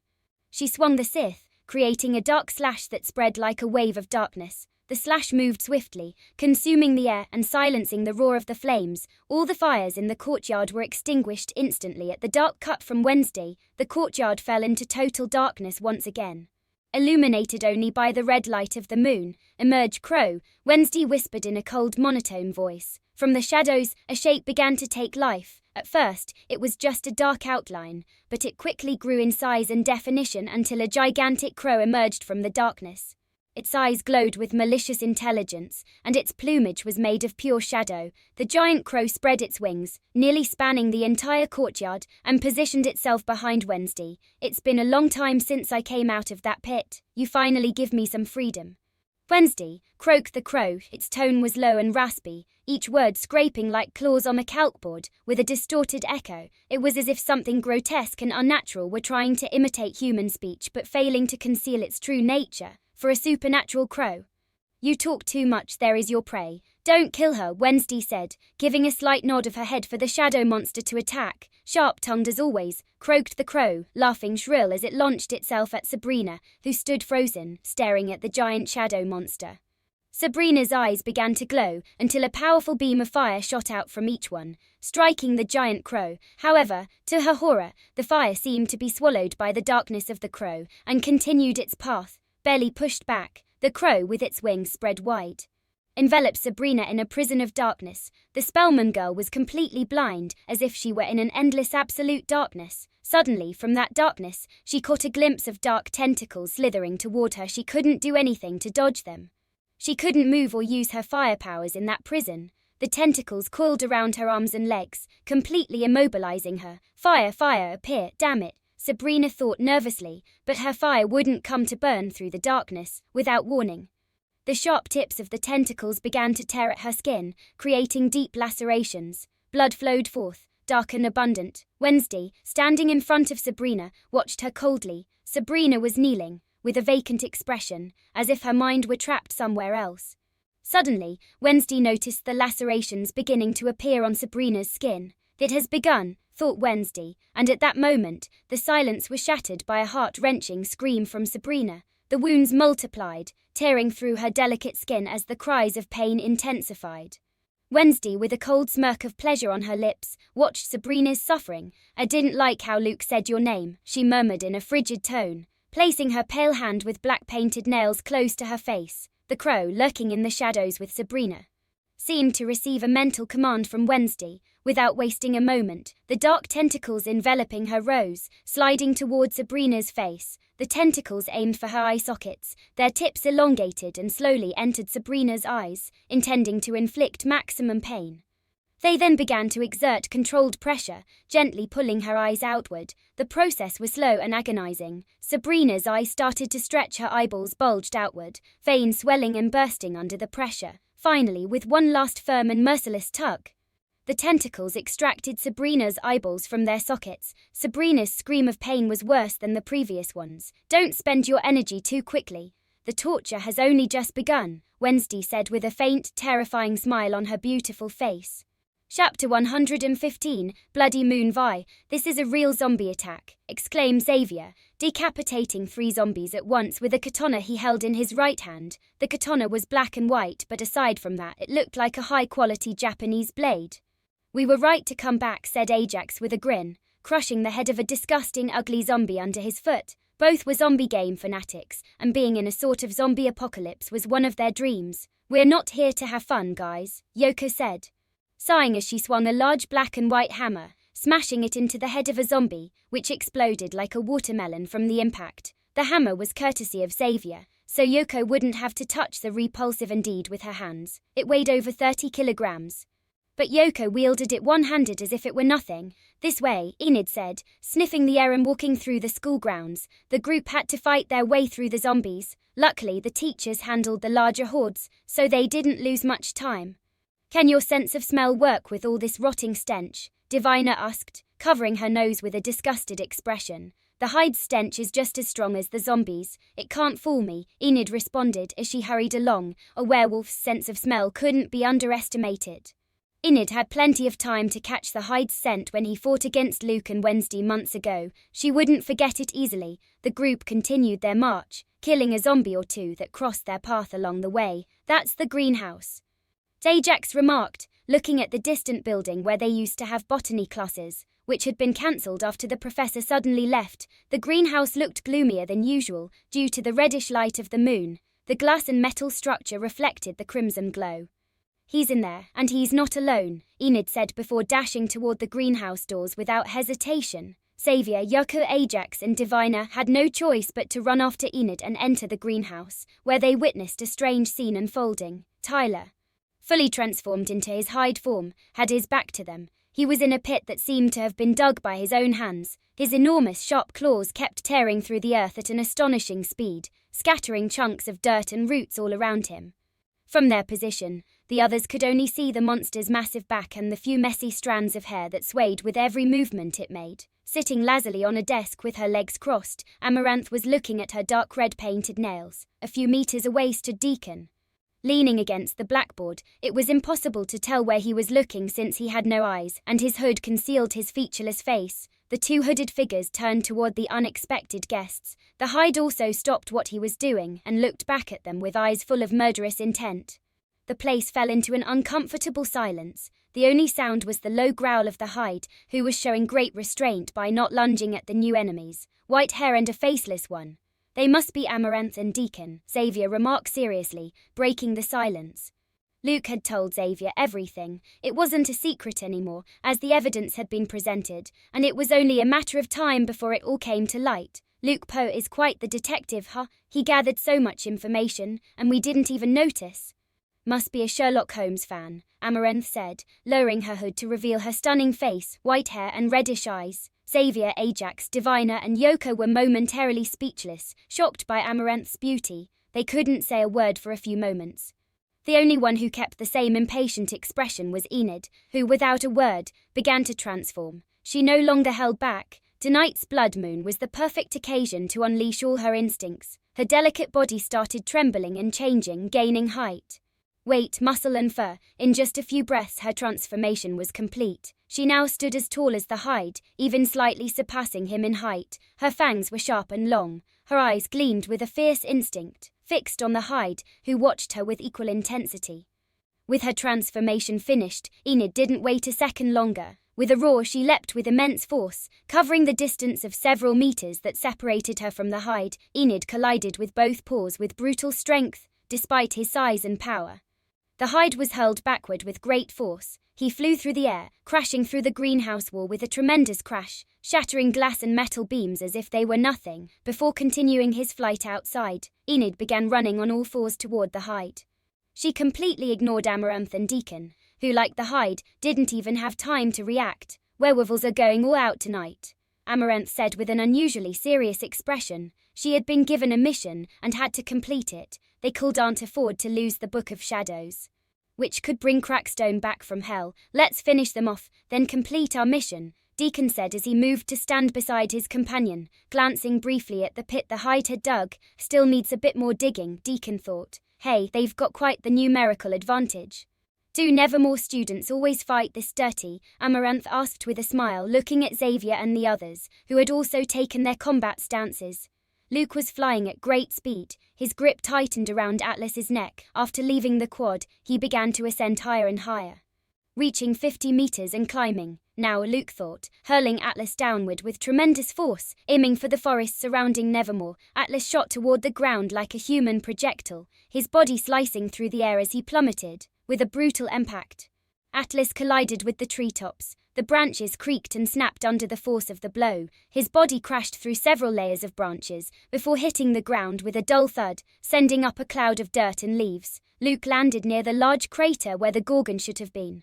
He looked at his hand, the one that had gripped Atlas's neck. He felt pain in the tips of his fingers. He knew that Gorgons had superior resilience compared to many other outcasts. The shell of their eggs was made of an extremely strong compound that formed a kind of polymer scale covering their bodies, granting them remarkable durability. "His body is incredibly tough," Luke thought as he watched Atlas emerge from the crater in the ground. The impact he had received didn't seem to have caused him the slightest bit of harm. With a single leap, Atlas landed just a few meters away from him. Completely unscathed, though the hood that had concealed his face was gone. Atlas's head was large and round, covered in scars. His skin was stretched tight over his skull, giving him a cadaverous appearance. His eyes were small and sunken, a milky white color, as if he were blind, yet his vision was exceptional. "That was a nice massage," Atlas said in a monotone voice, devoid of emotion. As he spoke, he tilted his neck to one side, producing a cracking sound that echoed in Luke's ears like the bending of steel. "Are you the Man of Steel or something?" Luke asked with a grimace. "Steel, ha!" Atlas scoffed with disdain in his tone. "Gorgon bronze, they call it mythical bronze. Tougher than steel," commented Edgar, who was floating nearby, ready to be a front-row spectator for this fight. "Isn't it only a few Gorgons that have that mythical bronze?" Luke asked mentally, an expression rarely seen on his face, though his eyes were hidden by the black bandage. "Seems like during my absence, that damn old man managed to get his hands on the mythical bronze skin," Edgar replied, his usual relaxed attitude gone. "Share, I'll just beat that damn bronze until it dents," Luke said, cracking his knuckles. His telekinetic waves were powerful. If he pummels him enough, he could deal both external and internal damage. "Do you think you can fight properly with a bandage on, kid?" Atlas asked with a disdainful expression. Everyone feared his eyes, and he believed a bandage would make Luke's movements clumsy and slow. Although outcasts had heightened senses, being deprived of sight against a powerful opponent would only put him at a disadvantage. Or so Atlas thought. "We'll see, old man," Luke said with a slight smile, stretching his arms. Atlas didn't wait any longer. Putting all his strength into his calves, he charged at Luke with incredible speed. His long strides closed the distance in a flash. In less than 5 seconds, he reached Luke and threw a punch aimed at his face. Luke didn't seem fazed. Atlas was fast, but Wednesday's attacks had given him less time to react and came from multiple angles. Using a telekinetic wave, Luke dodged the punch, which passed just inches from his right cheek. Atlas's face showed surprise at Luke's flawless evasion, "Brace yourself, Gorgon," Luke said, clenching his left fist and concentrating a large amount of telekinetic energy. In a fluid movement, he threw his fist upward, landing a direct hit on Atlas's chin. The impact echoed like a hammer striking an anvil. The condensed telekinetic waves exploded upon contact, unleashing tremendous power. Atlas was launched straight up, flying over 10 meters into the air. Luke jumped, using his telekinesis to match Atlas's height. Spinning quickly in midair, Luke delivered a kick to Atlas's stomach, sending him flying like a ragdoll. The kick was also charged with telekinetic waves, amplifying the force of the blow. Atlas rocketed horizontally, his speed tearing through the trees in his path. Each tree he touched shattered under the force, and as he went, his velocity gradually decreased. Finally, he crashed into the trunk of a massive tree, where he lay motionless. "How is this possible?" Atlas thought, wiping a bit of blood from his pale mouth. Despite the powerful attack, he had sustained only minor injuries compared to what a normal human would have suffered. Being utterly pulverized and unrecognizable, he stood up feeling a pain in his stomach, and began walking toward Luke, who was over 30 meters away. Atlas was puzzled by Luke's ability to dodge his strike. Not even his boss's son, a genius, could replicate such a feat while blindfolded. No, even an outcast adult would have a hard time having such reflections with a blindfold on. Only if he is someone very powerful could he dodge the attack. No, impossible, Atlas thought, a new idea forming in his mind. A clairvoyant could replicate that feat, but the boss said he might possess a blue aura like his mother. Was the boss wrong? Yes, that must be it. He must have telekinesis and clairvoyance. There's no other explanation. Atlas reasoned. That seemed like the most logical conclusion. Thanks to clairvoyance, the boy had probably spotted them without them noticing. That would explain how Luke could fight with a blindfold, not needing his eyes and avoiding petrification. As for the evidence he gathered, Luke must have found a way somehow. The damage is better than before, Luke thought, floating more than 20 meters away as he watched Atlas, who had stopped and was staring at him. "What's wrong, old man? Worried about facing a dual aura user?" Luke asked with a wide smile. So he possesses a clairvoyant aura, not a telepathic one like the boss thought. That clears things up, Atlas thought, feeling more relieved. When his boss told him that Luke had his mother's blue aura, he took it as a truth, since his boss rarely makes mistakes. "Your two auras are admirable, but they will only prolong your suffering," Atlas said, returning to his calm and indifferent demeanor. Luke merely smiled faintly, preparing for the third round. He had already won 2. His confidence was high. At last, he faced a worthy opponent against whom he could unleash all his power. Chapter 116, Bloody Moon Vi. Luke acted before Atlas. With his telekinesis, he controlled 2 uprooted trees and hovered above Atlas, aiming at him. These trees were 15 meters tall and had a diameter of 50 km. Each tree weighed approximately 1 ton. They were twice as large as the ones Luke had controlled in the past during his fights. Double aura, and he can lift 2 trees of that size. A terrifying talent, Atlas thought, watching the trees floating about 10 meters away. Atlas was the servant, the right-hand man of Elliot. He had watched him grow from a teenager into an adult and form his family. He had helped him in his fight against John, Luke's father. Not even his leader or John had that much power at Luke's age. He couldn't deny it was terrifying for a 15-year-old boy to have such strength. That's why eliminating him is the priority. He's a danger if he continues to grow, Atlas thought. Though he wasn't entirely sure how his boss knew about Luke's monstrous talent, he must have had secret methods to find out. In an instant, the 2 trees were hurled at high speed toward Atlas, one from the right and the other from the left.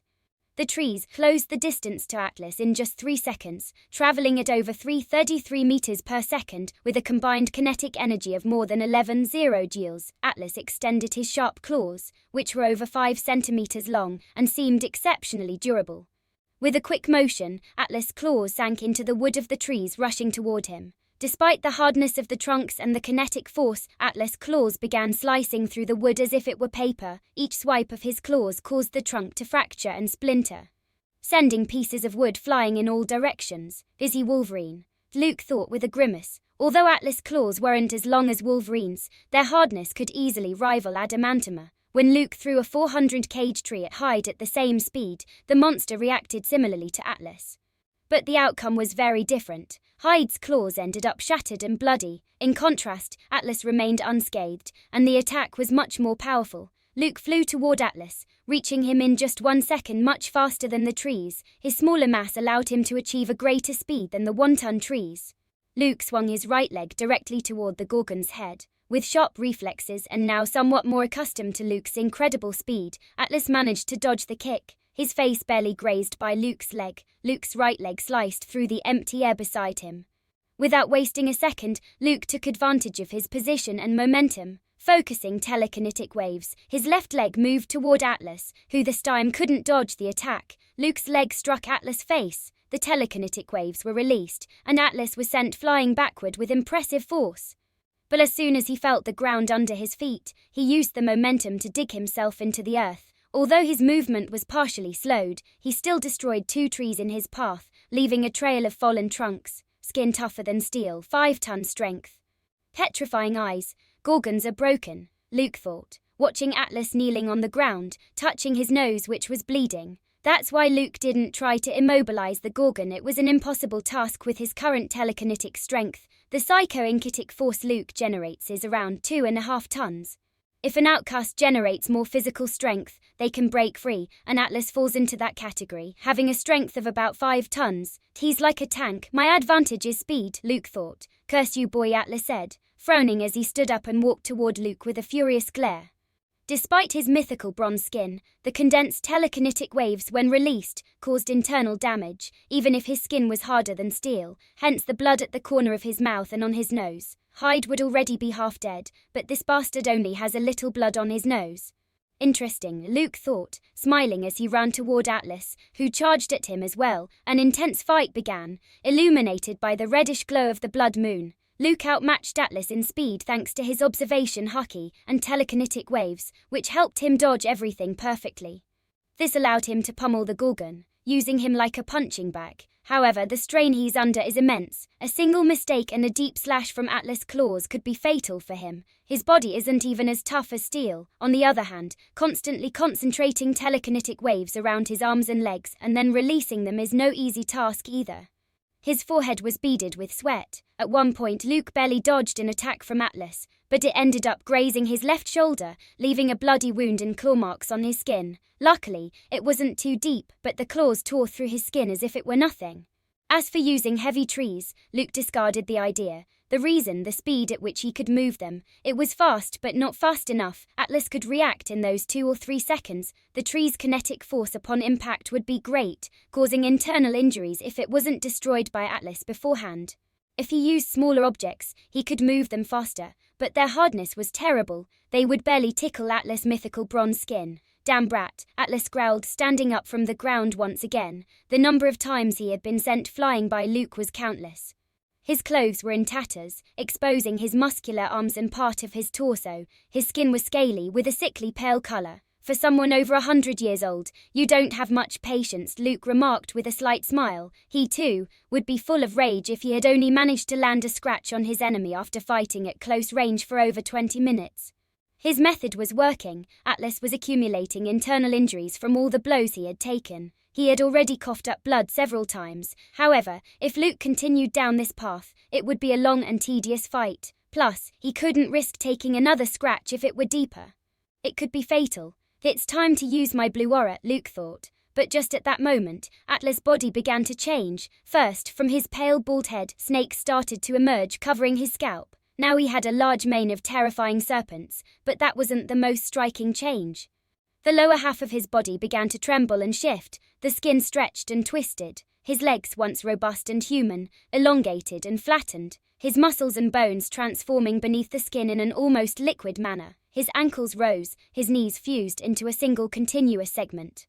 The texture of his skin changed, becoming a smooth, scaly surface of deep green with golden undertones. The scales gleamed with a subtle glow under the reddish light of the moon. As the transformation progressed, Atlas' legs curved and flexed in a serpentine manner, adopting the form of a massive snake's tail. There they are, his snake hair and reptilian form. Luke thought with a slight grimace. Things were only getting more complicated. Atlas didn't utter a word. In his new serpentine form, he began to slither across the ground with imposing agility.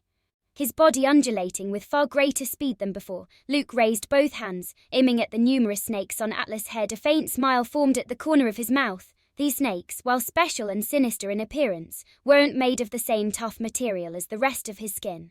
Using his telekinesis, he began to rip the snakes from Atlas' head. The snakes, unable to withstand the telekinetic force, started to detach one by one. In a second, Atlas was balled once again, and Luke crushed the snakes, squeezing them with his telekinesis.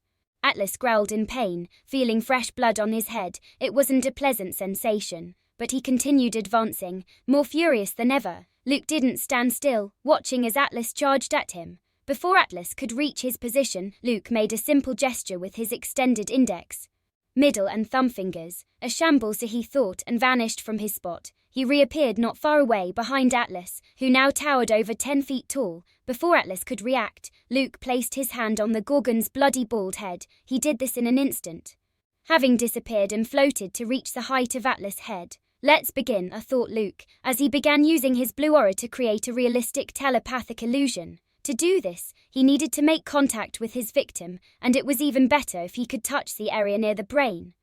To Atlas, he was still fighting Luke in a battle where he was slowly gaining the upper hand, and Luke couldn't keep up. An impenetrable skin, but an easy mind to infiltrate, thought Luke with a slight smile. If he were an advanced telepath, he could kill Atlas by manipulating his thought waves and creating an explosion in his mind, destroying his brain from the inside. Unfortunately, he didn't have that level of skill yet, and he wouldn't do it even if he could, because if the brain was destroyed, he wouldn't be able to read Atlas' thoughts, and he needed information. You see, a 3-aura user is incredibly powerful, commented Edgar, who had been watching the fight from start to finish. If Luke only had 2 auras, he might be able to fight on equal footing and have the advantage, but defeating Atlas would have been much harder, killing him even more so. If Luke only had telekinesis, he'd be screwed, as he wouldn't be able to look Atlas in the eyes, and if he used a blindfold like he was now, he'd barely be able to dodge Atlas' quick attacks in his normal form. One hit from those claws and it would be game over. Yes, it's time for this century-old Gorgon to sleep forever, said Luke, as he stopped touching Atlas' head and stood about 2 meters in front of him. The illusion will last 2 more minutes. Let's see if my new technique can cut through mythical bronze, Luke thought, preparing for a powerful attack. Chapter 117. Bloody Moon v. Atlas stood motionless before Luke, his eyes seeming to be in a trance, and a faint, cold smile appeared on his face. Luke closed his eyes for a moment, focusing all his concentration on the open palm of his hand. There he began to gather telekinetic waves, condensing them more and more, until the very air around him began to distort, trembling under the intense pressure. A vibration, even perceptible to the naked eye, spread through the surroundings as if space itself twisted in response to the buildup of energy. For 30 long seconds Luke maintained his focus, forcing the waves to compress even further, squeezing the power to a critical point. The air around him seemed oppressed. Finally, with a quick, decisive motion, Luke sliced through the air with his hand, releasing the concentrated energy in a silent burst. The accumulated pressure exploded forward, creating an invisible blade that sliced through the space at overwhelming speed. The air split in its path, creating a fleeting trail barely noticeable. The attack reached Atlas in the blink of an eye, right at the waist, where his serpentine body coiled tightly. The air compressed once more around the impact, and a perfectly defined line appeared at the waist of the Gorgon. The upper half of his body separated from the lower with terrifying precision. Atlas' torso fell backward, while the lower half collapsed to the ground. Incredible, thought Luke, surprised by his power. An attack capable of cutting through mythical bronze, harder than steel. A strong wind rose, scattering leaves and dirt all around. Luke walked toward Atlas' torso and noticed his eyes starting to regain their glow. He was coming back to reality. What's wrong, Luke Poe? Atlas exclaimed, a fierce grin spreading across his face as he coiled his tail around Luke's right leg and hurled him with great force, sending him flying dozens of meters. Watching as Luke flew like a kite, crashing through trees in a pathetic state, Atlas' smile widened, and he began to rush toward him at full speed. It was time to kill and finally end the grudge between the Spellmans and the Poes. As Atlas charged swiftly and agilely through the forest, he abruptly stopped and looked at his mouth. Blood, his own blood. What the hell, Atlas thought, trying to wipe the blood away, but no matter how much he tried, more blood kept pouring from his mouth. Another strange occurrence made him lift his head and look around. The forest began to crumble before his eyes. The trees and everything around him started to crack as if they were mirrors. Finally, they shattered into 1,000 pieces, leaving everything in darkness. Slowly, his vision began to clear, the images becoming sharper. Is that the sky? Atlas murmured, confused. feeling increasingly weak, as if his strength was leaving him with every passing second. Yes, it's the sky. Beautiful night, isn't it? Luke replied, raising his head toward the beautiful reddish moon high above. When did it happen? Atlas thought as he looked at Luke.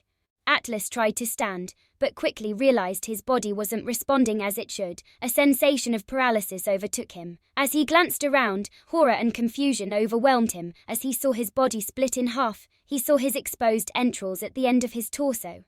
And not far away, the lower half of his body, still in its serpentine form. How? Atlas asked. Everything was so confusing, and he was on the brink of death, so his ability to think was far from sharp. Luke didn't respond. He moved his hand toward Atlas' head. He planned to knock him out and read his memories before the Gorgon died, but just at that moment Edgar stopped him. Don't do it. If you knock him out, he'll die, he won't have the strength to stay alive, and you won't be able to read his memories. Luke halted his hand just centimeters from Atlas. Unfortunately, you couldn't read memories from dead people. Even if they had died just seconds ago, their memories would be gone forever once they passed. Be quick, servants like Atlas probably have security seals so that once their minds are being inspected, they die quickly, Edgar said. As Luke placed his hand on Atlas' head, Luke began reading Atlas' memories, especially the most recent ones. In just 5 seconds he couldn't read anything more. Atlas' brain exploded, and even his head was left unrecognizable. Che, damn Spellmans, Luke thought angrily. It made sense that they would put such safeguards on Atlas, who knew about the demon deals of his masters. Atlas was a high-ranking servant among the Spellmans, unlike Deacon or Amaranth, who knew nothing about the family's true nature. Anything useful? Edgar asked, and Luke nodded. They wanted to revive Crackstone at all costs to steal his demonic book. Elliot coveted that book, Luke replied with a grimace. If he had known that, it might have been a good idea to catch Atlas red-handed while he had the demonic book. Though they would have needed Wednesday's blood, and Luke had already decided he wouldn't let those bastards touch her. That's dangerous, Edgar said, frowning. He wasn't aware that Crackstone kept the demonic book in his crypt. It likely wasn't known to the Demon Extermination Department. If they knew, they wouldn't leave Crackstone's crypt with so little protection. At the very least, they would try to destroy it and confiscate the demonic book. Anything else? Edgar asked. It seemed like their primary goal at first was to kill me. There must be a reason. Luke said with a shrug. What he learned was less than he had hoped. We've known that since last year. But there's something different. They want to kill you with great urgency, even risking involving third parties and getting caught. They're not being patient like they were when your father attended Nevermore. There might be a prophecy about you, it's very likely, Edgar commented, a new idea forming in his mind, inspired by the prophecy about Wednesday, Crackstone, and Nevermore. If Rowan wanted to kill Wednesday because she was destined to destroy Nevermore, the Spellmans might have a similar prophecy. A prophecy in which Luke posed a greater danger, or something similar. This made them paranoid about Luke, wanting to eliminate him before he could grow stronger. Could be, Luke said. Just then, he received a telepathic message from Wednesday. An annoying fly is trying to rescue Sabrina. Their power is decent. I'm not sure I'll be able to hold Sabrina much longer. Before she gets rescued, I'll kill her, then I'll kill the fly. Her voice was monotone, emotional as usual. Luke deduced that this annoying fly had to be Sebastian. He would be the only one capable of giving Wednesday a fight. Luke wanted to turn Atlas' body into a ball like he had done with that normie some time ago, but Atlas' bones were harder than steel, so he left the dead body there. He quickly took off, heading toward Wednesday. He wouldn't let Sabrina escape. First, he needed to read her memories. Maybe there was something useful. Though he doubted the girl knew much about her family's demonic dealings, Luke flew toward the main courtyard. His fight with Atlas had taken him away from Nevermore's grounds, but it didn't take him long to return thanks to his great speed. That was a good fight, Luke thought. Though he had only sustained a superficial cut, he felt mentally and physically drained. He wanted to lie down and sleep for days. From the sky, Luke had a great view of the battle between Wednesday and Sebastian. The courtyard was in ruins, walls shattered everywhere.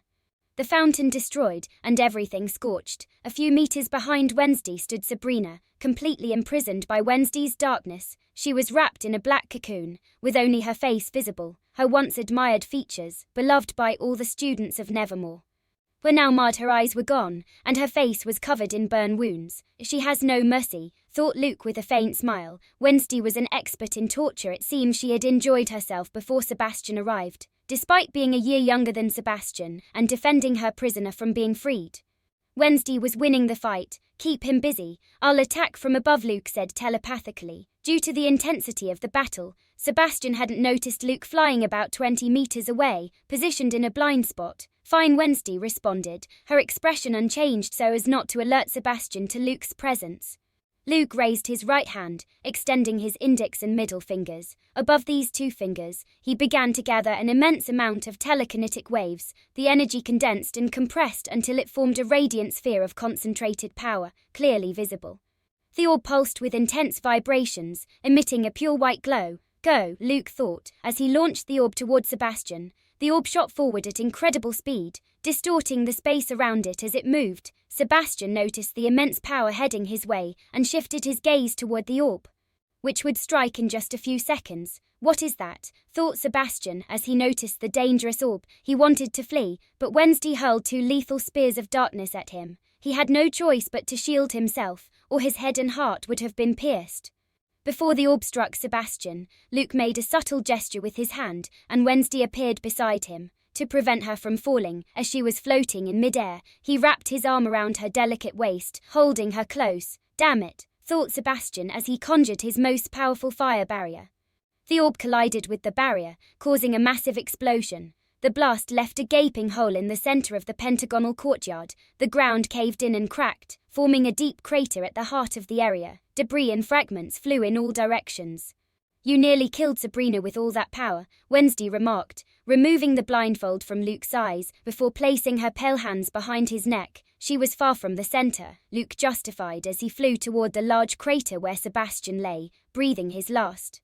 Sebastian was sprawled on the ground, gravely wounded. His right arm was gone, obliterated by the impact. His face was marred with open wounds and burns. I suppose you're Luke Poe, Sebastian said with difficulty, coughing and spitting blood. His vision was blurry.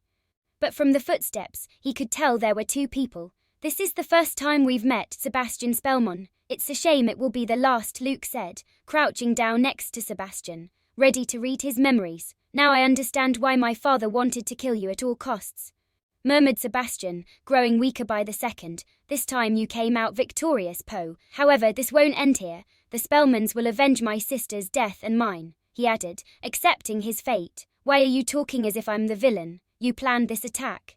And it backfired on you, Luke remarked with a smirk, considering whether he should ask Wednesday to prolong this bastard's suffering. Before Luke could read his memories, Sebastian bit his tongue and died. Silence fell over the area, broken only by the distant growls of the few remaining zombies.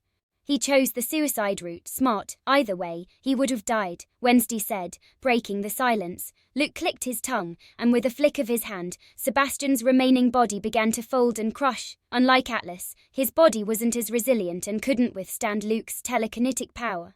The body could have been useful for the authorities to identify him. Sebastian is known as the Spellman's eldest son, Wednesday commented. I don't care. With the evidence I've gathered, they'll already be incriminated. I'd rather his body not be resurrected, or worse.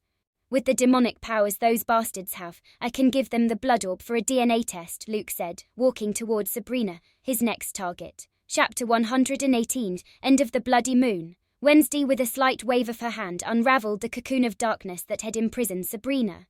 Either way, it would be impossible for her to escape now that Luke and she were here. Besides, she was in no condition to move after the torture Wednesday had inflicted on her. Luke looked at Sabrina's state in surprise. Her entire body was covered in severe wounds, as if from tentacles. Even she had peed herself, making her condition all the more pathetic. Do you like my work? Wednesday asked without a trace of emotion, watching Sabrina, who upon hearing her cold voice, tried to crawl back but could barely drag herself a few inches away.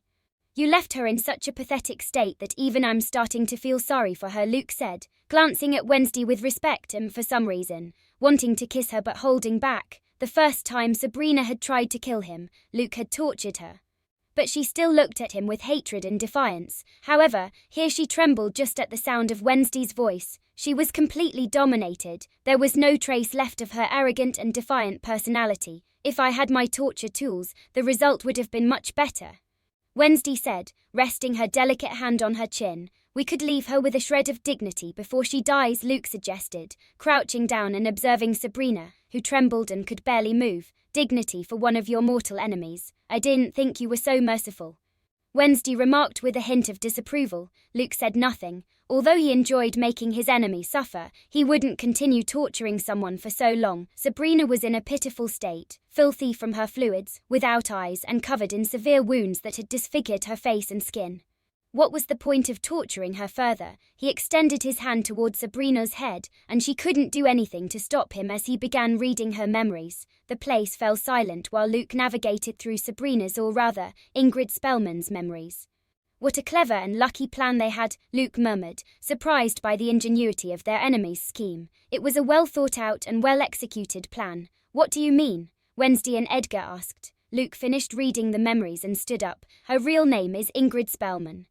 However, the identity she used last year, Sabrina Jones, does exist. Sabrina is from an orphanage and is now presumed dead, but she is real. Sabrina Jones is her half-sister, born from the same father but a different mother. Her mother was a normie and died. Luke explained. That explained why when Luke told the outcast cop about Sabrina Spellman's identity, he said there was no one by that name in the prominent psychic family. It also explained why the investigations led nowhere. The identity was real, and no one knew that Sabrina Jones was actually Elliot Spellman's daughter, a very rare case of a psychic in an orphanage. That explains a lot. Being part normie, the Spellmans must have hidden everything. Most likely, they killed her normie mother to conceal such a disgrace, Edgar commented, shaking his head. On the other hand, since Ingrid and Sabrina were sisters of the same age, they had a strong resemblance, making it easy to switch positions and identities. Being unfaithful served him well, Wednesday said, her eyes gleaming coldly. For some reason, Luke felt a chill run down his spine. The real Sabrina Jones, during last year's Cup, switched places with Ingrid so she could attack Raven Island as the hooded figure. She controlled her sister with her red aura and then killed her, burning her completely to ashes, Luke explained, frowning as he looked at Sabrina, or rather Ingrid, who trembled under the icy tone of his voice. The real Sabrina Jones never knew her family until the Spellmans found her identity useful for their plans to kill Luke. Ingrid manipulated her with her red aura, making her fall into her hands and controlling her like a puppet. Wednesday looked at Ingrid Spellman with an even colder gleam in her eyes. Using your sister as a puppet and then disposing of her like nothing was something she would never do to her little brother. At that moment, they heard several footsteps and a voice Luke recognized. Luke, Enid exclaimed, arriving with Xavier, Ajax, Yucko, Divina, and even the professors. Luke turned his head along with Wednesday and noticed the large group that had arrived at the main courtyard. Tyler, Amaranth and Deacon were also there, restrained and with moderate injuries. Luke wasn't surprised to see Enid and her two friends. After killing Atlas and with the significant decrease in zombies, he sensed their presence. Enid, Xavier and the others in their group had injuries, not severe, but they needed attention. It seemed like they had been through a tough fight. The zombies were wiped out, Luke thought, glancing at the professors, who didn't appear to be in critical condition. Even Larissa had fought, lacking her usual neat appearance. He looked at Enid with both concern and relief. It seemed she had won her fight, and all her training had paid off. This put him in a complicated situation, but now wasn't the time to dwell on that. Sabrina?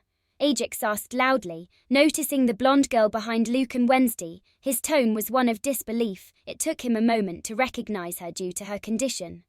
But he couldn't be mistaken. She had been his girlfriend for months, his first crush. Sabrina recognized Ajax's voice and looked toward him with her empty eye sockets. A faint hope of surviving these two psychopaths ignited within her. Ajax, help me, they want to kill me. Sabrina cried out in a pitiful, sorrowful tone. Her words reached Ajax's ears, sparking something inside him. What does this mean, Luke? Ajax demanded angrily, starting to walk toward Luke and Wednesday. He didn't stop to question how Sabrina, his former girlfriend, was alive or what that entailed. That was due to the powers of the girl's red aura. When Ajax was about a meter away, Luke raised his right arm, pointing his palm at him. In an instant, a repulsive force pushed Ajax back. Despite his physical strength, he couldn't resist it and was sent flying back to where he had come from. Professor Charles caught Ajax as he tried to get up and resume his march, but the professor delivered a sharp blow, knocking him out instantly. This is a personal grudge, stay out of it, Charles said seriously, looking at Enid and the other students who had escaped from the bus to fight tonight. They would face consequences later for going against their parents' orders. Enid and the others looked at Sabrina, confused. Luke hadn't told them that she was a Spellman and had faked her death, as he didn't have proof at the time, and there wasn't much use in telling them. The only one who knew was Xavier. due to special circumstances that led Luke to confide in him. As for the school staff observing the scene, they were already informed about Sabrina Jones. Luke had told Larissa about the identities of the hooded figures, providing the necessary evidence. As a result, the principal briefed her staff on the identities of the attackers. "Enid, is that you? Help me," Sabrina cried, realizing that Ajax couldn't save her or create an opportunity to escape. Luke frowned, his expression darkening as his eyes locked onto Sabrina, or rather, Ingrid. The pity he had felt earlier for her pathetic state vanished the moment he learned what she had done to her own sister. Without saying a word, Luke extended his arm toward her, aiming his palm. Ingrid began to feel an invisible pressure enveloping her body. Suddenly, her left arm twisted at an unnatural angle. Ingrid screamed in agony, but Luke didn't stop, slowly clenching his hand further. Her other arm met the same fate. Then came her legs, breaking in multiple places, her bones splintering through the skin. Ingrid's screams grew louder. The professors watched this without much emotion on their faces. Accustomed to the outcast world, it wasn't the same for Enid, Yucca, and Divina, who stared in horror at what Luke was doing. As for Wednesday, she observed the scene without flinching. Standing close enough that even her shoes were stained with a bit of blood, a nice little keepsake, she thought. Luke started compressing Ingrid's body. Each scream was weaker than the last until her voice became a strangled whimper of pain. Finally, what was once Sabrina or Ingrid was reduced to a grotesque, bloody mass, a formless circle of flesh. The screams fell silent, leaving only an eerie stillness in the air. Luke looked at the circle of flesh, his expression unchanged. Now he had two, Sebastian and Ingrid, the Spellman siblings. The only difference was that Ingrid had met a far more grotesque end, suffering this fate while still alive. "I thought you'd be merciful," Wednesday remarked, breaking the silence. Her voice held a twisted note of amusement, as if the brutality of the scene was something she could appreciate. "You made me change my mind," Luke said, turning around and noticing everyone's eyes on him. The first gaze he noticed, and the one that affected him the most, was Enid's. She was staring at the scene with clear fear in her beautiful blue eyes, her blood-stained hands covering her mouth. "Seems like you didn't need any help." "Well done, Luke," Charles said, approaching Luke and patting him on the shoulder. He was proud to have such a talented student and to be his teacher. Charles sighed in relief when he saw that Luke and Wednesday were safe. The teachers had to take care of over 5,000 zombies. Their numbers didn't even reach 25, less than 25 teachers against 5,000 zombies or more. They didn't have time to deal with Atlas and the other hooded figures. The zombies could have destroyed Nevermore completely, but they barely managed to do any damage. The most affected area was the central courtyard, where Wednesday and Luke had fought the hooded figures. "Thank you, Professor," Luke said with a slight smile, pleased by Charles' praise. He was a great teacher, and it wasn't bad to be complimented by someone of his status. Charles held an important position within his family. It was good to make connections. "I guess Atlas was defeated." "Incredible," said a tall, beautiful woman with hair full of snakes. Her name was Electo, a highly reputable Gorgon professor. As a Gorgon, she knew Atlas, his great reputation and strength. It was hard for her to believe that Luke had not only defeated but killed him. "Yes, his body isn't far from here," Luke nodded. The other professors approached Luke, looking at the masses of flesh with a certain admiration. Luke, however, was more surprised by how well the teachers seemed to be doing. None of them had any injuries, and some even had only a little dust on their clothes. "Enough talking, it's late and everyone must be tired," Larissa interrupted. "What will you do with them?" Larissa asked Luke, glancing at Amaranth, Deacon and Tyler in their human forms. "Take them to the outcast police," Luke replied, and Amaranth, along with the other two, sighed in relief. They didn't want to end up like Sabrina. Luke didn't care about the lives of these three. Their value was better preserved if they were alive. They could be interrogated by the outcast police, which would only further support the evidence he had gathered. The night of the blood moon had come to an end. The news that would be made public in the following days about the people responsible for the attack would shake outcast society. Chapter 119, Consequences. Luke abruptly opened his eyes and jumped out of bed. His forehead was covered in sweat and a bit of drool lingered at the corner of his mouth. The same dream again, Luke thought, watching the daylight filter through his bedroom window.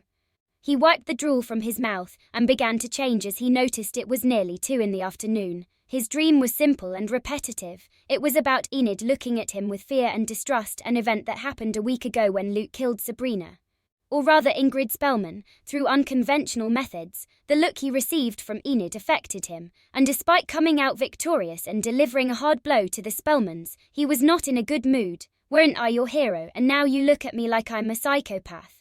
Luke muttered as he changed clothes. He had also received the same look from Yuko and Divina. The ones who didn't look at him that way was Xavier, the professors, and of course, Wednesday, who was unfazed by anything. Xavier couldn't deny he was impressed by Luke's method of killing Sabrina, or rather Ingrid. However, he already knew from Luke, before the blood moon, about Sabrina's falsehood and that she was still alive, a crazed woman with a red aura who had manipulated Ajax, so her death didn't affect him at all. As for Enid, Luke hadn't had the time to tell her. Since they barely spoke after the promise they made, it was very different from Xavier, who was in his dorm and was his best friend. Is it daytime already? Xavier mumbled, lying in bed and covering his face with his pillow. It's already past 3, Luke replied.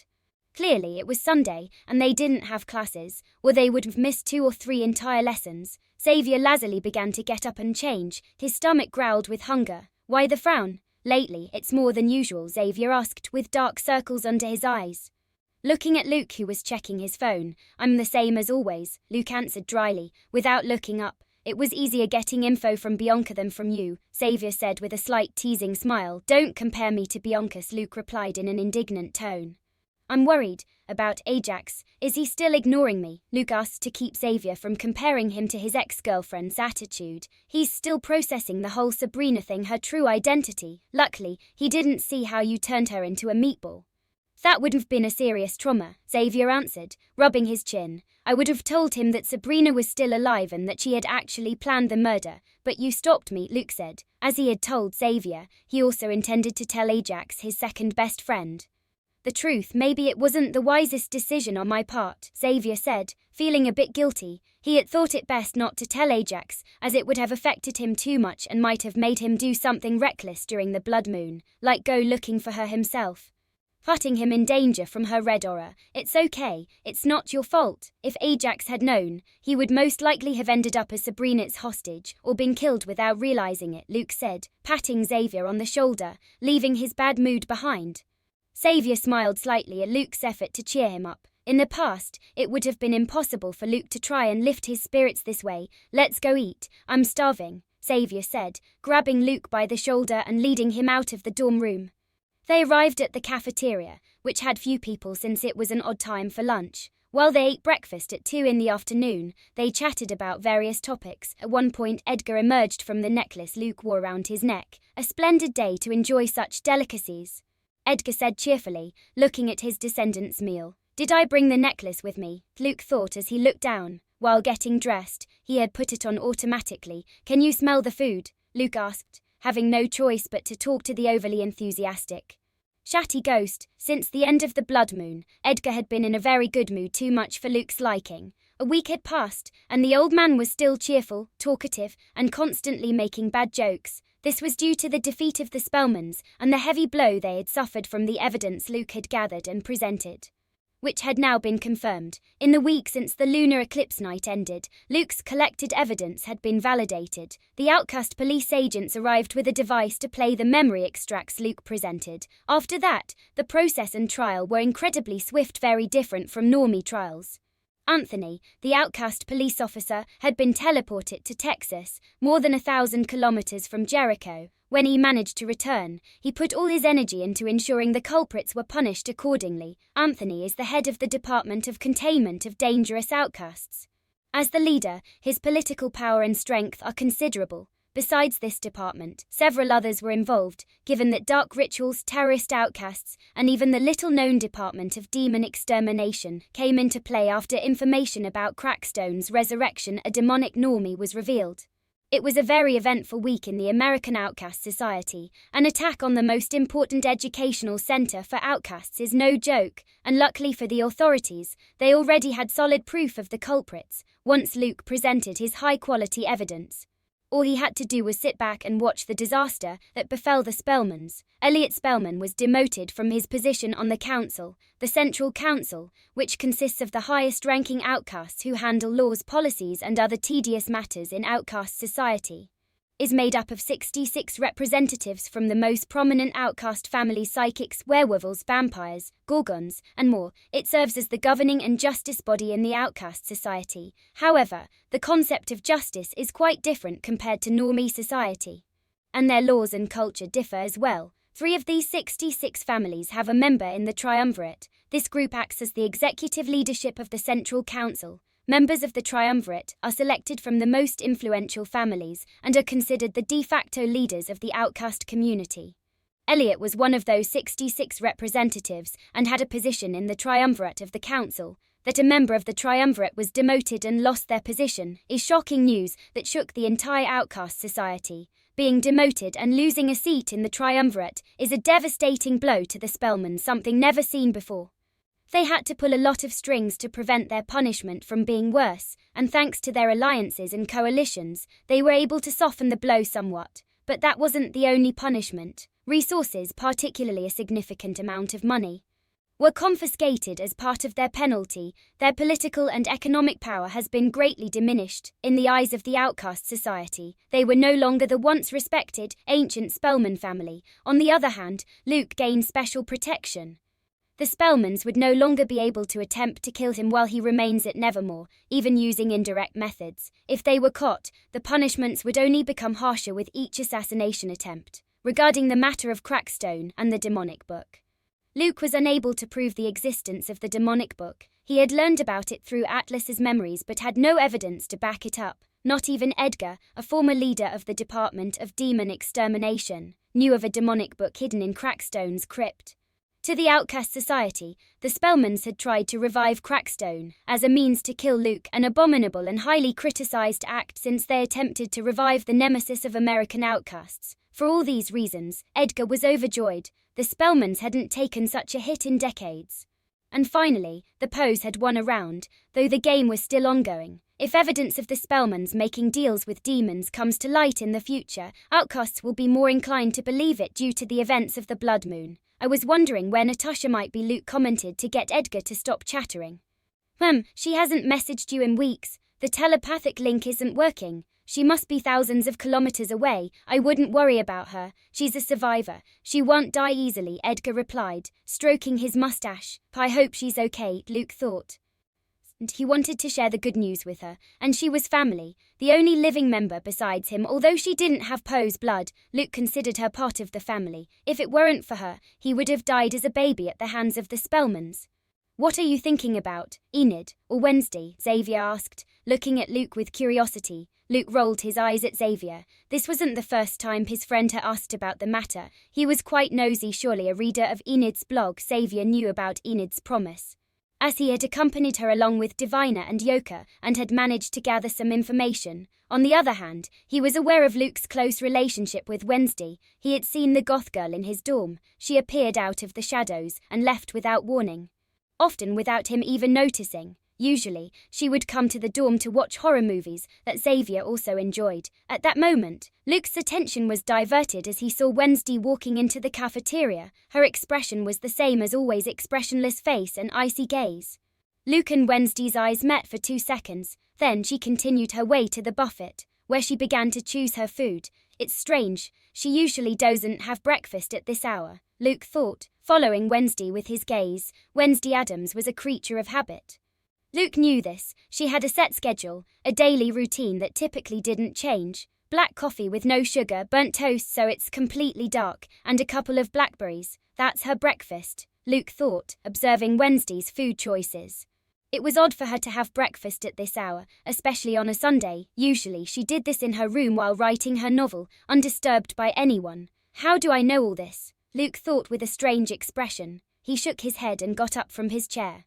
I'll be right back, he said as he started walking toward Wednesday, who was already sitting at her usual table in the cafeteria. This guy, Xavier thought with a slight smile. Chapter 120, Decision I. Hey, strange time for you to be having breakfast, Luke said, sitting across from Wednesday, who looked up from her food. Why strange? You're also in the cafeteria at this hour, replied Wednesday, her voice as impassive as her expression. Luke smirked, a gesture that made him always seem on the verge of mockery.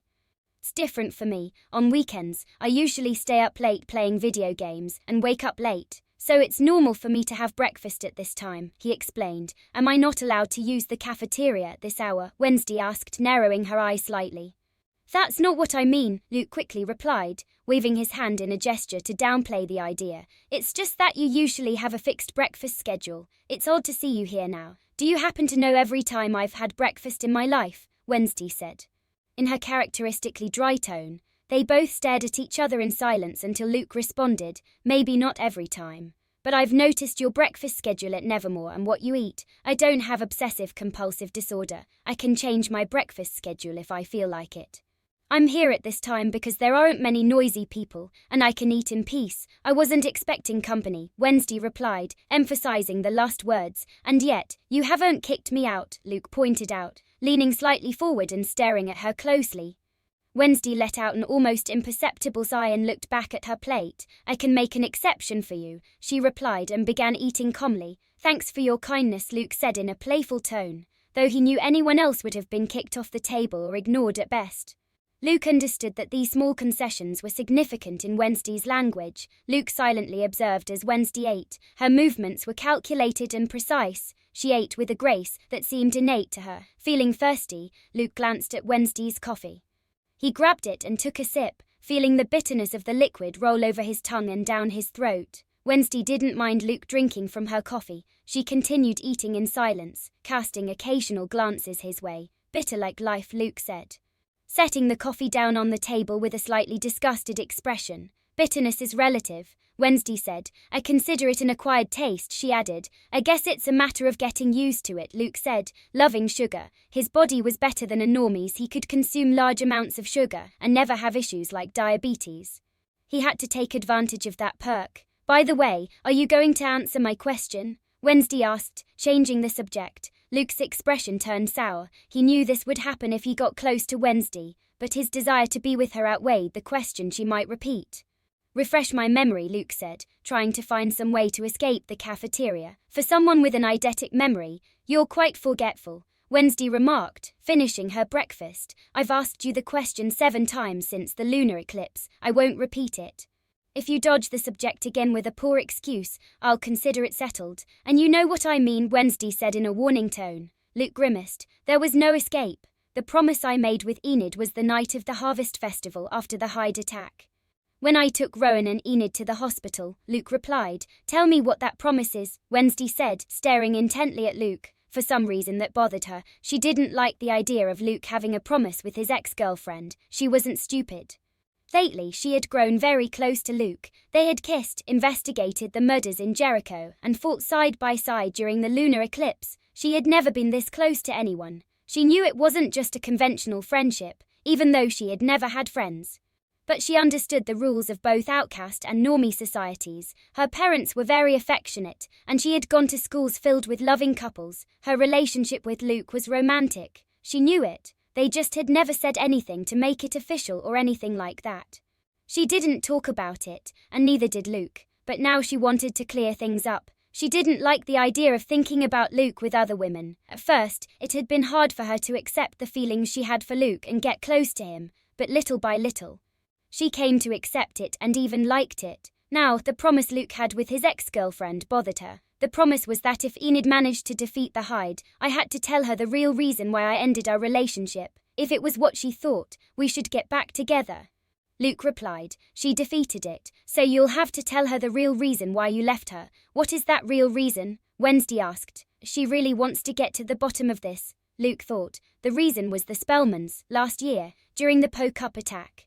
The hooded figures used Enid as a hostage and threatened me with her to try to kill me, Luke answered. Oh, the same reason you tried to use with me, although I suppose in my case you used it to push me away and keep your promise with Enid, Wednesday said, staring intently at Luke. Why is she so sharp with these things? Luke thought with a slight grimace. So what does she think the reason was that you left her? Wednesday asked, returning to her interrogation. From what she told me at the hospital, she's aware of the grudge between the Spellmans and my family. So she's almost certain that's the reason I ended the relationship, Luke replied. So you two should get back together, since the reason you broke up with her was to protect her from your mortal enemies targeting her, Wednesday commented in a colder tone than before. The table fell silent as they stared at each other. Luke didn't know what to say. For a moment, the idea of jokingly asking, polygamy, crossed his mind, but he held back, knowing it could backfire when it came to Wednesday. Congratulations on getting back with your ex-girlfriend," Wednesday remarked in a tone that masked anger, standing up to leave the table. "Wait," Luke said quickly, jumping up from his seat and stepping in front of her to block her path. "What?" Wednesday asked, sounding impatient. "The promise was before, you know." "Before us," Luke said with some difficulty. "Us? What do you mean?" Wednesday asked, raising an eyebrow. "Come on, make this easier. You know we both struggle to talk about our feelings. If we're nothing, then why do you care about my promise with my ex-girlfriend?" Luke said, and Wednesday fell silent, thinking, "All right, I understand. There's something between us," Wednesday said slowly and with difficulty, but without changing her tone or expression. "So what will you do? Will you get back with Enid, or?" Wednesday asked. Unable to finish the question. "Give me some time to think," Luke replied. "One day," said Wednesday too, Luke countered. "Fine." Wednesday nodded as she began walking toward the exit, feeling emotions she had never experienced before. Luke watched Wednesday's back as she left, letting out a sigh. "Looks like you've got a tough situation," Xavier said, approaching Luke from behind and patting him on the back. Being the curious person he was, Xavier had been watching his friend. He wasn't the only one. The few students in the cafeteria had also been observing.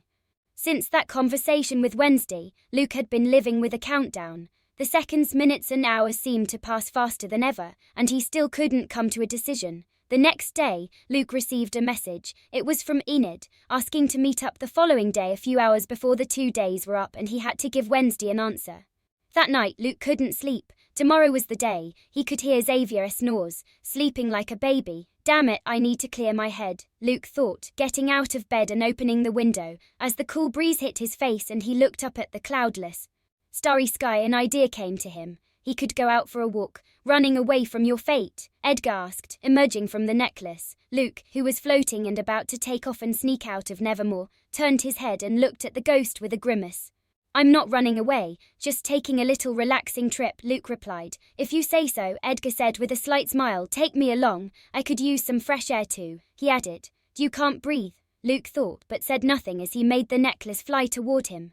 He put it around his neck and took off without waking Xavier. "Any particular destination in mind?" Edgar asked, admiring the beautiful night sky full of stars. "Some dive bar, I guess," Luke said. "It would be the only place open at this hour in a town like Jericho." "A bar, why?" Edgar asked, intrigued. "They say alcohol is good for solving love problems," Luke replied, and Edgar laughed.